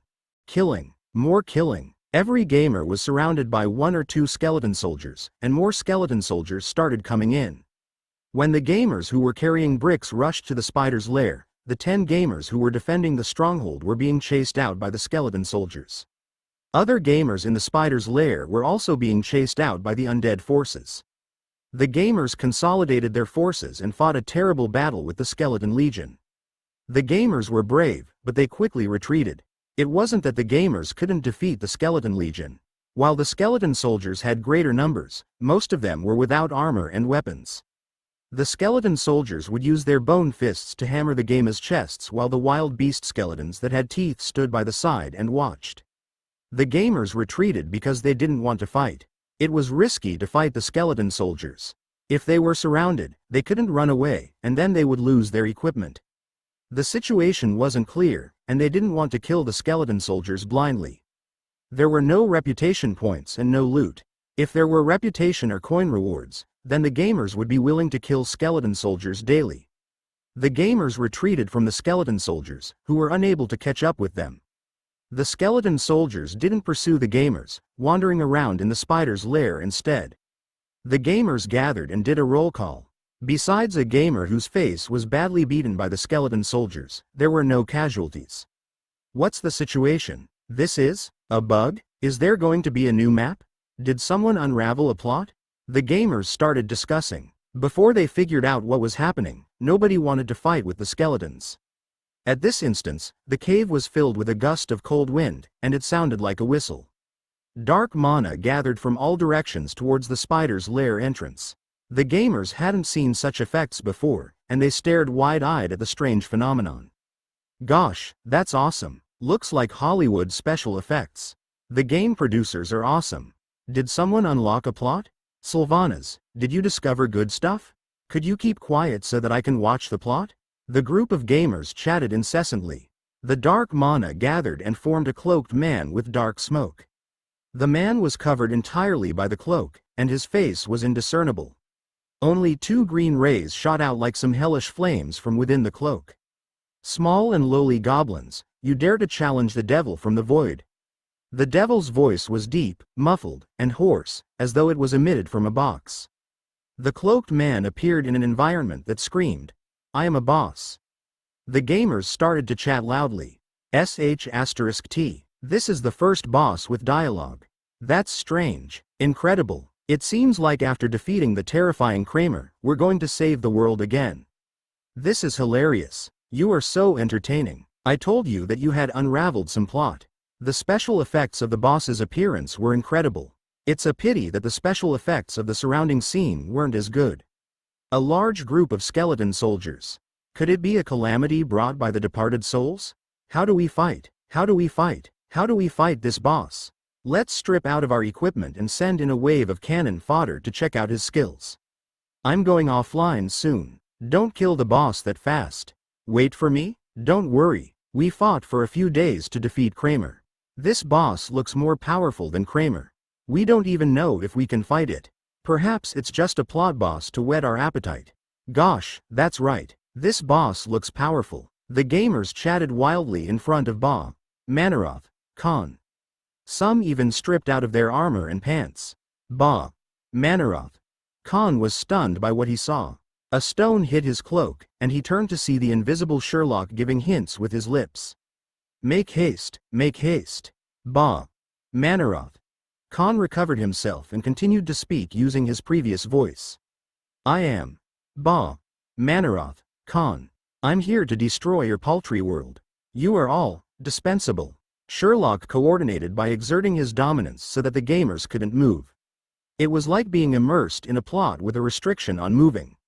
The hand of Manaroth, Khan, gathered a ball of dark mana that became dark rays and shot towards the gamers. Before the gamers could react, dark rays appeared in front of them. A tall figure suddenly appeared among the gamers. His huge devil wings extended, and a magical barrier engulfed all the gamers. The dark rays collided with the magical barrier and created scintillating effects and a static noise. Sherlock lifted his hand, and his figure appeared godlike in the lighting effect. He was resolute and commanded the gamers, "Keep close to me. Citizens of the Eternal Kingdom, I will shield you." Chapter 57. The extremely responsible Lord Sherlock. After Sherlock's command, none of the gamers moved. They were restrained by Sherlock's dominance, and they focused on watching the plot animation. As the dark rays collided with the magical barrier and created multicolored sparks and realistic sound effects, the tall, cloaked Manaroth, Khan advanced towards Sherlock and spoke in a deep, eerie devilish voice. "Sherlock? Just as I thought. You were here. I detected your odor long ago." Sherlock was in agony as he shouted dramatically, "No. My power is being drained." The magical barrier became weaker and weaker. The dark magical beam penetrated the barrier and pounded Sherlock. "Die, Sherlock, you can't stop me this time." The dark magical beam from Manaroth, Khan's hand pounded Sherlock continuously.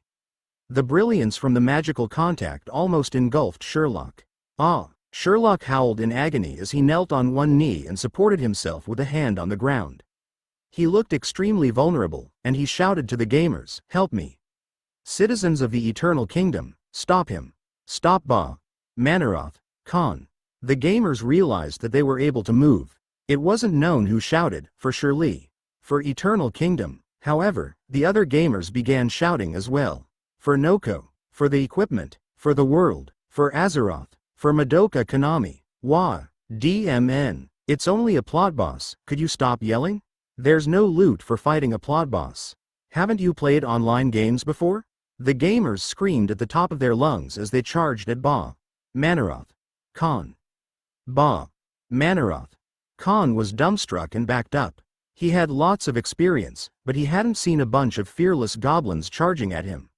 He composed himself and shouted, "Pathetic goblins, do you think you can stop me? I came from the void, I am Ba Manaroth Khan." Once the word Khan was uttered, a gust of magical wind blew from Ba Manaroth Khan's body and made them fall all over the place. The gamers steadied themselves and charged nosily at Ba Manaroth Khan. The 100 goblins were armed with short swords as they charged wildly. Though Ba Manaroth Khan was tall, he wasn't as tall as Sherlock. The gamers were at the height of his thigh, which created a serious problem. The gamers who were on the outer rim were unable to slash at Ba Manaroth Khan. If Ba Manaroth Khan was tens of meters tall and tens of meters wide, then the gamers would be able to form a circle and slash at him. However, only 6 to 7 gamers were able to surround him. The second ring of gamers had to stab at his knees or thighs through the first ring. The third ring of gamers could only stab at the first ring of gamers through the second ring of gamers. Each stab drew fresh blood all over the place, and the gamers wailed. **T. Who are you stabbing? Could you look where you're stabbing? You've stabbed your allies. DMN it. Stop stabbing. The boss didn't attack us. We've killed a few of our allies. DMN. Did you stab me? Could you attack the boss? Why did you attack your own people? He stabbed me first. Idiot, didn't we vow to be united? Why are you bickering? If you continue bickering, I'll hang all of you on the tallest tree on top of the Yellow Mountain. Those who killed allies should die first. Yes. Why are you creating trouble out of nothing? Yes, KKP. This is hilarious. What the heck? I'm not fighting anymore. DMN. Ha ha ha. It's so hilarious that I can't hold my sword properly. Ha ha ha. Before Ba Manaroth Khan, tens of goblins were in chaos. A few goblins were stabbed to death. A gamer at the back laid on the ground and laughed while tossing around. A few goblins at the front threw their swords away and wrestled with each other. Every goblin was shouting and screaming. Ba Manaroth Khan's ears were filled with incessant noise. Ba Manaroth Khan felt someone cutting his toe. He lowered his head and saw a goblin whose head showed the strange words burning chest hair. The goblin was holding a broken dagger as he sprawled on the ground with one hand acting as a support. He was trimming Ba Manaroth Khan's toenails. Another goblin stepped on burning chest hairs back into chaos, but he didn't move at all. He was focused on trimming Ba Manaroth Khan's toenails. As he trimmed, he shouted, "Horizontal slash, berserker strike, horizontal slash, berserker strike." Ba Manaroth Khan stood dumbfounded while lifting his hand to create the magical beam that shot at Sherlock's body. Though the gamers slashed at him, there was no damage. The gamers couldn't even damage his cloak that was protected by magical defenses. The gamers slashed for a period of time while Sherlock encouraged them. A minute later, Ba Manaroth Khan conjured a magical wind that blew away the gamers surrounding him. Sherlock exerted his dominance, and the gamers were unable to move or speak. To the gamers, they had entered another plot animation. Thank you for your help, citizens of the Eternal Kingdom. My power has come back. Sherlock stood up as his black mana expanded and dispersed Ba Manaroth Khan's dark beam. Ba Manaroth Khan backed up and shouted, "No. This is impossible. Ba Manaroth Khan, you won't be successful." Sherlock walked towards Ba Manaroth Khan and said, "The citizens of Eternal Kingdom will stop you." Sherlock jumped high up and transformed into a black magical block that smashed on Ba Manaroth Khan. There were bright lights and loud banging sounds. Under Sherlock's magical attack, the ground formed a pit. When everything was quiet, the thick mana became small particles that floated in the air like black snowflakes that scattered down. Ba Manaroth Khan stood beside the pit and was unharmed. He trembled, and he said in a trembling voice, "Sherlock, I'll be back. Nobody could stop us. You can't stop us." His body became blurred, and he vanished. The skeleton soldiers behind him fled back into the spider's lair. When the ruckus ended, Sherlock revived the gamers' corpses and said exhausted, "Thank you, citizens of the Eternal Kingdom. No, you're all heroes. Without your support, I won't be able to stop Manaroth Khan." Sherlock walked out of the pit and said, "I know you have a lot of questions, but I need to rest. Once I've recovered, find me in Eternal Kingdom. I'll tell you the details." After speaking, Sherlock stood up and walked towards Eternal Kingdom. His body became blurred before he vanished. Gosh, what is this? I suppose it's the new main plot. Let's return to Eternal Kingdom. The plot's too exciting. I'm going to make a post on the forum. It's a good chance to gain experience points. The gamers left the spider's lair entrance and walked in the direction of the Eternal Kingdom. Sherlock made himself invisible as he and Bacon watched the gamers leave. Sherlock said to Professor Bacon, "It was hard on you, Professor Bacon. Here, this is another Winterfell gathering place for pretty and poor female students. The address is on this piece of paper." Sherlock handed Bacon a piece of paper. "Aia, Lord Sherlock, you are extremely responsible towards the poor female students. Don't worry, I'll help these poor female students." Bacon wiped his invisible tears and kept the piece of paper. Chapter 58. Initial Agreement. Professor Bacon put the piece of paper from Sherlock in his pocket and exhaled before saying, "I thought Lord Sherlock was going to kill me. You only needed to use a simple illusion. That was for dramatic effect. Apologies for scaring Professor Bacon." Sherlock waved his hand. "It was hard on you, Lord Sherlock. You have to play these games with the goblins. To be honest, it's shameful." Bacon's cheekbones blushed. You might not believe me. They're like my family members. As long as they are living well, I'm not bothered whether it's shameful or not." "Yes, what do you think of the goblins becoming the combatants for the liches?" Sherlock exhaled and said, "Lord Sherlock, this batch of goblins are pretty good, though their brains don't seem right. As combatants for the graduating liches, I mean research assistants, there's no problem. Brains aren't required as long as they can fight and are fearless. The goblins have proved themselves worthy." "Don't you worry," Bacon nodded and said, "Professor, I'm relieved. Since the goblins are qualified, can we discuss the details of the graduating research?" "Let's go to my office," Sherlock said as he made Bacon invisible. Of course. Both of them chatted as they strolled to Eternal Kingdom. The gamers returned to Eternal Kingdom in a hurry. They chatted excitedly about the plot animation along the way.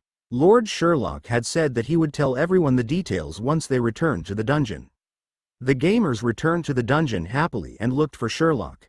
When they saw him, Sherlock's head had a large word, "Shish," and they were puzzled. Sherlock said, "Once I recover my power, I'll tell you." Then he shut the dungeon core main hall. Sherlock was busy discussing the graduating research with Professor Bacon, so he was unable to tell stories to the gamers. To deal with the gamers' questions, Brew announced a full-service mission. Full-service mission. Protect the vulnerable Devil Lord Sherlock. Mission description. After the battle with Manaroth Khan, Lord Sherlock is very weak. Manaroth Khan's evil legion could attack Eternal Kingdom anytime. Heroes of the Eternal Kingdom, take up your weapons and protect Devil Lord Sherlock. Please note that gamers are not able to request revival during the mission period. Mission reward. Those who carry out the daily construction mission will receive double rewards. All the gamers went into an infrastructure madness as they carried bricks diligently. What about the main plot mission?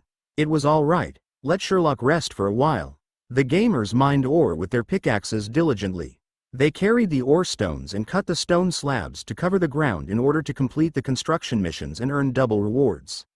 In the dungeon core main hall, there was a table with original wood color and 2 wooden stools. It wasn't poor, it was simple. Bacon wasn't used to such an environment. He sat on the stool and placed both of his hands on the table. He tapped the table with his finger bones. Sherlock brewed a cup of bubbling crimson chrysanthemum tea and sat down. Thousands of liches graduate annually. For the past tens of years, the college hasn't been able to recruit enough manpower, so tens of thousands of liches have been unable to graduate. Every graduating lich has to prepare his own Spectre warrior and obtain the approval of the examiner to graduate. They are rather strict rules. No wonder your college is the most famous Spectre College. With so many students, it isn't easy to determine their combat power. Professor Bacon nodded and said, the biggest problem is an insufficient number of combatants. As such, the college wishes to sign the collaboration agreement as soon as possible. Because it's the graduation season and yet there's not much progress, the college is getting worried. If the goblins could make it to our college as soon as possible. Bacon felt his words inappropriate. It was as though he was hurrying the goblins to their death. He explained, I know we should give some time for the goblins to bid farewell to their families. However, considering the cost of the college, if a student's graduation is delayed one day, the operating cost would increase. In addition, the accumulation of students waiting to graduate is a smear to our college's reputation. Currently, it's the golden period for the development of dungeons, and every dungeon is in urgent need of a lich. If we can sign the agreement earlier and begin the graduation examination, that would be perfect. I understand, I fully understand. As the top Spectre College in the Northern Underworld, I will fully support your school. I don't have any problem here. We can sign the agreement now, Sherlock said. I have a small question. Are you only recruiting 1,000 combatants? You said just now that there are tens of thousands of liches waiting for graduation. You are saying? Bacon's empty eye sockets lit up as he leaned forward. 1,000 combatants won't be enough if they are all killed, Sherlock said solemnly. Professor Bacon was stunned, and he said, This is a problem. We can't make things difficult for you. Obtaining 1,000 goblins from you is already difficult for you. If I demand more, it might attract the attention of the Underworld Labor Union. Would Lord Sherlock get into trouble? Don't worry, why would I be affected? This is something the goblins chose. I've said that the goblins have ideals and dreams. They don't wish to live in mediocrity. They would rather perish in a valiant battle that is appropriate for their dream and honor, Sherlock said. He was in a generous mood. Your college and I will help them complete their dreams with a heavy heart. Lord Sherlock, I'm touched. You're the new generation philanthropist. Professor Bacon said excitedly. I don't deserve to be mentioned. My efforts are a notch below Professor Bacon. Sherlock waved his hand modestly as he said, my intention is simple. Your college has many graduating students while my goblins are eager to start their adventure. Shall I undertake the entire graduating research? We'll go according to the headcount instead of fixing a number. I guarantee that it will be lower than your estimation. Of course, to protect the college's interest, I won't get inferior goblins to participate in the graduating research so that I can reap profits from their death, Sherlock said. The goblins will go through a strict selection process to become combat-fit goblins. That will reduce casualties and the cost to the college to a minimum. All these terms can be included in the agreement so that the college will have a peace of mind. That's great, Lord Sherlock, you are the epitome of justice. Bacon said, this is not an insult. I hope that you don't misunderstand me. Understand, I understand. Sherlock lifted his hand and said, if the college has no other issues, we'll discuss the details in the agreement. After checking, we can sign the agreement. For the Spectre warriors summoned by the liches, will they have their own equipment? Yes, but not much. Most of the skeleton soldiers don't have any equipment. Is there a problem? Professor Bacon was puzzled. Oh, if the goblins defeat the Spectre warriors, can their equipment be the reward for the goblins? Professor Bacon understood Sherlock's intention and said, I understand Lord Sherlock's intention. The equipment prepared by the students isn't expensive, and there's no problem giving it to the goblins as a reward. There's no such precedence, but Lord Sherlock has helped us tremendously, so we can agree to this request. What about the students' opinions? We'll deal with the students' opinions. Don't worry. What about the equipment left by the goblins? Lord Sherlock, it will be returned intact. Sherlock and Bacon looked at each other and smiled. Bacon's face appeared happy as both of them finalized their initial agreement. Sherlock smiled as he said, let's discuss the details. Normally, a lich and a combatant would fight one-on-one. However, as the goblins are far inferior to the gnomes and orcs in terms of anatomy, I suggest that 2 liches fight against 5 goblins in an instance dungeon setting. 2 liches against 5 goblins? Instance dungeon? Bacon was puzzled. I'll explain it to you. Chapter 59. Offline Maintenance. Sherlock and Professor Bacon finalized their initial agreement. Professor Bacon had a deeper understanding of the request to package the graduating research as a heroic conquest of an instance dungeon. They even discussed the details of the instance dungeon plot. Professor Bacon used a teleport scroll to return to Winterfell. He had promised to bring the agreement contract and his workers 3 days later. Sherlock would be the representative for the goblins in the agreement with the Spectre College. The workers would be in charge of constructing the teleport portal. The Spectre College had provided a specific location for the graduating research. As Sherlock had agreed to supply the goblins to solve the problem of the graduating liches, spending a few tens of thousands of magic stones on building a teleport portal was a small matter for the college. It would help the goblins arrive quickly at the graduating research training grounds. There were tens of thousands of graduating liches, and a similar number of goblins was required. Would the college provide the teleport scrolls? And deploy a lich with teleport scrolls to Eternal Kingdom as a teleport specialist? No matter the method, the cost would be high. It was better to install a teleport portal and do Lord Sherlock a favor. A few tens of thousands of magic stones was a paltry sum to the Spectre College. It charged high fees and provided a premium education. This teleport portal was linked to Winterfell and not Spectre College. Winterfell was the teleport interchange in which the goblins could be teleported to Spectre College. As Spectre College had only contacted Sherlock recently, there was no reason to open its school to a dungeon governed by a superior devil. Winterfell was different. It was a neutral town of the Merchant Alliance. It was perfectly safe. To ensure timely teleportation, the Spectre College rented a teleport portal in Winterfell for a specialized fast lane.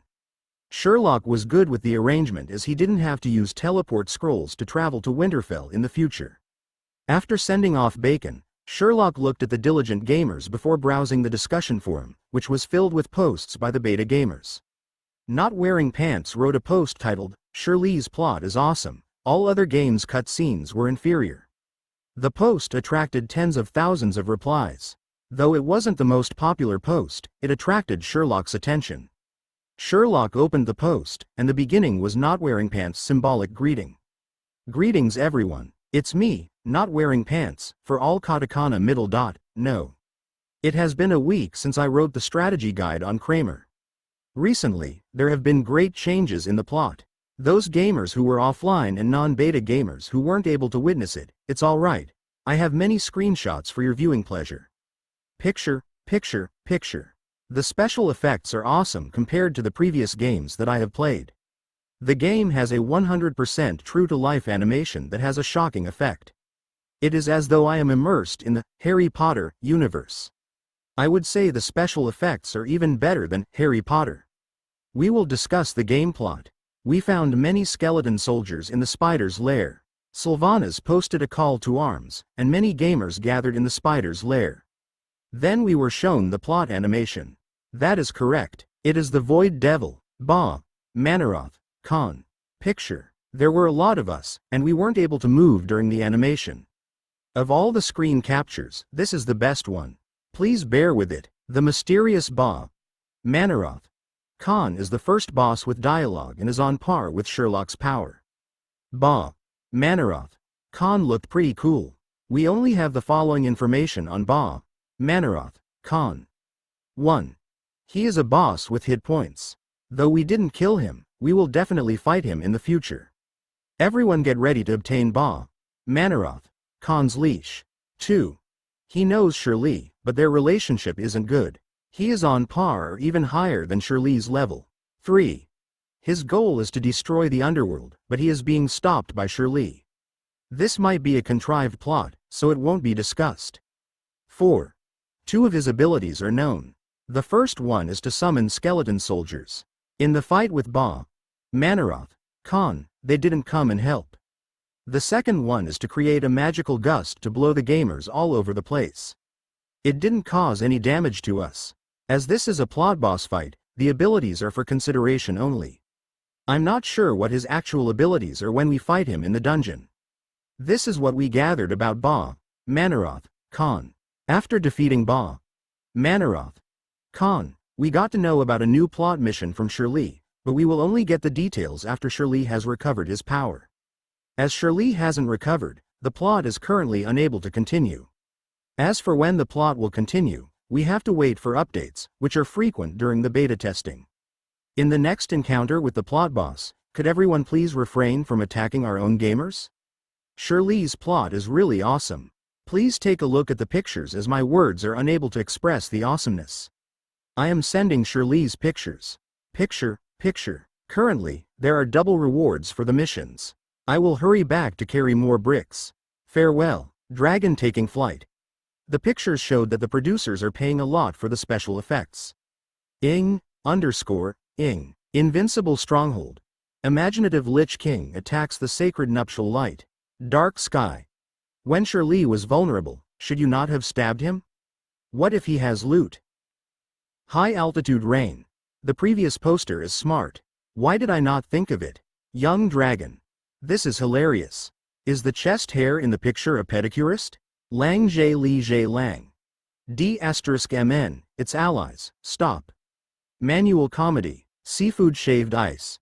Wait, did anyone discover the front and end name of the boss combines into bacon? Perhaps it's an Easter egg? Nuclear beard. Gosh, you found a blind spot, =O=. As Sherlock was browsing the posts, Brew said, Lord Sherlock, the Civilization series has completed its download. That fast? It has been 50 hours already? Let me see. Sherlock closed the discussion forum and uncompressed the zipped file. He installed the game and started Civilization 6. After the strange opening animation, Sherlock browsed the selectable roles and chose the Qin Emperor, who looked like a capable human leader. He clicked on the Quick Start button. Isn't Lord Sherlock starting as a beginner? Isn't this your first time playing this type of game? Brew had some experience. It's too troublesome. I'll learn as I go along, Sherlock said confidently as he looked at the game graphics and followed the step-by-step tutorial to move his units. He noticed the words at the bottom right corner, next turn. Sherlock clicked on it. Lord Sherlock? Lord Sherlock, it's time. Brew shouted to Sherlock. What? The opponent finished constructing the wonder of the world? Impossible. I've calculated that I'm faster. Brew said immediately. Lord Sherlock, the creatures from Spectre College have arrived. It's the third day today. Today is the third day?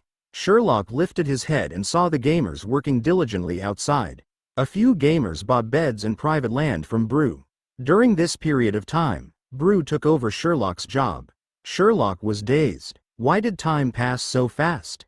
He felt he had only clicked a few next turn buttons. Lord Sherlock, the Spectre College is constructing the teleport portal in the dungeon, and it will take at least 2 days. During this time, I suggest offline maintenance. They are different from the Winterfell workers. Most likely, they are mana-skilled liches. If they come in contact with our gamers, there could be issues. I'll explain offline maintenance to you. Sherlock agreed to Brew's suggestion. He could focus on the main plot, background story, and the instance dungeon updates. The gamers received Brew's system announcement. Offline maintenance notice. The game will carry out offline maintenance and upgrade the functions in the new version. The gamers are to go offline within half an hour to prevent data loss. Chapter 60. Version 0.03 Update Log. Gosh. Offline maintenance and updates? Isn't the game updated while we're online? Why is the update done offline this time? The servers were kept running for a month. If the servers aren't maintained, won't they overheat? Not bad, it's better than Unix servers since there's only offline maintenance once a month. How long is the maintenance? Is there a notice on the official website? Let's go offline. Go. Let's go to our residential area to go offline. The residential area was designated by Sherlock and could be sold to gamers at 1 silver coin per 2 square meters. Every gamer was only allowed to purchase a private land of 2 square meters. This was to cater to their requirement for privacy so that they could place a bed and even a private storage box. Sherlock originally intended to purchase a 7 to 8 story bed for everyone to use. It could save space, improve land usage efficiency, and improve the gamer's relationships. Perhaps some bedroom culture as well, though they didn't move when they were offline. Sherlock couldn't help recalling his 90 years of voluntary education, which was his youthful period. Lord Sherlock, everyone is offline. Those who weren't offline were forced offline. While Sherlock was reminiscing about his youth in his school period, Brew interrupted him. Sherlock gazed outside the dungeon core main hall, and only a handful of goblins laid outside sleeping. Most of the goblins had gone to the residential area to go offline. The residential area was way past the blacksmith shop and the carpenter workshop around the corner. It was a newly excavated space, so Sherlock was unable to see it from his location. Sherlock walked out of the dungeon core main hall. It was dead quiet. Sherlock wasn't used to the serenity. He arranged the few goblins that were lying outside the dungeon core main hall in a corner. He saw a goblin lying on a seedbed next to the blacksmith shop. He lifted the goblin and placed the goblin in a corner. Little fairy that was squirming on a bed by the flower bed looked around in terror. She witnessed how the Devil Lord threw his citizens in a corner and heard the slamming sounds as they landed. The evil Devil Lord wasn't taking care of his citizens. How scary. Those chattering goblins who would harass her daily were suddenly possessed as they ran laughing back to their rooms to sleep. Those who didn't have rooms fell to the ground. Even the goblin, Raintia, who was cultivating flowers, fell to the soil and never woke up. The Devil Lord must have placed an evil curse or used mana on the goblins. It was horrifying. Little Fairy curled herself into a ball. Sherlock ignored Little Fairy, who was imagining things. He cleared the gamers who were blocking the way, then he summoned Moros, Mufasa, and Simba. The two black iron dwarves and the gnome were curious about what had happened to the goblins. Lord Sherlock didn't intend to explain. He held his magic stone card and said to them, "I'm paying your salary today according to daily rates. Let's synchronize our time so that it will facilitate the next payday. I'm giving you 2 days of leave. You may visit Winterfell or your family. You can't be working all the time. Working 672 hours per month is sufficient. I'm a generous Devil Lord." When everyone heard about their salary, what Lord Sherlock said after that wasn't important. As long as the salary was paid, it didn't matter whether one was working 996, 9 a.m. to 9 p.m. 6 days a week, 12,127, 12 p.m. to 12 a.m. 7-day week, or 727, 7 a.m. to 2 a.m. 7-day week, overtime. Everyone could accept it. Why else would everyone work so hard? For love? For responsibility? It was poverty. Even if it was the underworld, they had to eat. The period of dark hatred, bloody wars, and the destruction of the world had passed. Everyone obtained their salary happily. Sherlock generously provided a teleport scroll and sent them to the Winterfell teleport portal reception hall before returning to Eternal Kingdom alone. He started editing the background story, main plot, and the update announcement. A long time ago, the underworld was filled with chaotic evil. The creatures were living in darkness, death, and extreme hopelessness for millions of years. Thousands of years ago, the rays of order appeared in the northern underworld. It was an evil and chaotic underworld that was stricken with blood and inferno, the hellish end of days. A few powerful superior devils appeared. They collaborated and defeated other chaos devils and chased them out. After which, they built an underworld based on order. It was brutal, but according to Brew's suggestion, the gamers loved this kind of background story. They were born with this kind of righteousness. Next was the added version plot. Dungeon. Eternal Kingdom. Latest version. Spectre Legion. For thousands of years, peace and order were maintained in the underworld. But the Void Devils that were released tried to destroy the underworld. With the leadership of the Void Devil, Ba Manaroth Khan, the underworld was cast in the Void's shadow. The Void Devil leader, Ba Manaroth Khan, led his Spectre Legion to the vicinity near Eternal Kingdom. Though they were defeated by the heroes from Eternal Kingdom, Ba Manaroth Khan and his Spectre Legion had gained a foothold in the underworld. Before Spectre College, there was the famous college, Ranlada. It had trained many notable magicians. In ancient times, Ranlada chose to help the Order faction. In the Battle of Chaos and Order, Ranlada was completely destroyed. The previously beautiful Ranlada was filled with death. It became a forbidden place for the living and a heaven for the undead. According to Eternal Kingdom's non-existing intelligence organization's intelligence, the Void Leader, Ba Manaroth Khan, returned to the battlefield and built a new Spectre College, one filled with skeleton soldiers running amok and undead liches. Their numbers were still increasing. When would they attack Eternal Kingdom again? Or other targets? Was Ba Manaroth Khan still in the Spectre College? It was still a huge mystery. Nobody had the answer. Citizens of Eternal Kingdom, heroes of the underworld, take up your weapons and defend our beloved underworld. Sherlock continued editing the version update log. Dungeon. Eternal Kingdom, version 0.03 update log. Dungeon. Eternal Kingdom, version 0.03 update log. The new contents will be online 2 days after the maintenance. Upgraded to a new game version. Dungeon. Eternal Kingdom. Latest version. Spectre Legion. For details, please refer to version description. Added new attribute, close combat, long range, weapon level. The value will be calculated according to gamer's constitution, training performance, reputation level, and amount of combat experience with the weapon. The initial level is 1. Added new instance dungeon, Spectre College. Training grounds, new Lich's training ground. They are Ba. Manaroth. Khan's newly recruited Liches, the evil clutches of the Spectre Legion. They possess undead magic and control Spectre servants. They are considered the worst nightmare on the battlefield. Gamers with reputation level 2, 30,000 reputation points, and close combat, long range, weapon level 2 can enter. The minimum number of gamers is 5. Every instance dungeon boss is independent and random. Killing the instance dungeon monsters and boss will reward reputation points. Added new equipment service, instance dungeon equipment appraisal and purchase. Gamers can receive equipment as loot from Spectre College, training grounds. Gamers can bring the loot to Eternal Kingdom and spend a fixed price for brew to appraise the item, or they can exchange it for reputation points and coins.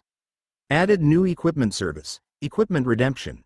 Gamers who perish in Spectre College, training grounds and lose their equipment can redeem their equipment from brew a day later using a fixed amount of coins and reputation points. The improvement level of the equipment will remain intact. Added new instance dungeon daily mission, daily exploration of Spectre College. Training grounds. Eternal Kingdom requires you to explore Spectre College for intelligence and diminish the Spectre Legion's power. Killing enough Spectres, 0/10, will reward coins and reputation points. Added new area construction teleport portal. A teleport portal to Spectre College. Training grounds was installed at the plaza outside the dungeon core main hall. Winterfell will be the teleport interchange. During the teleport, gamers will be unable to move around in Winterfell.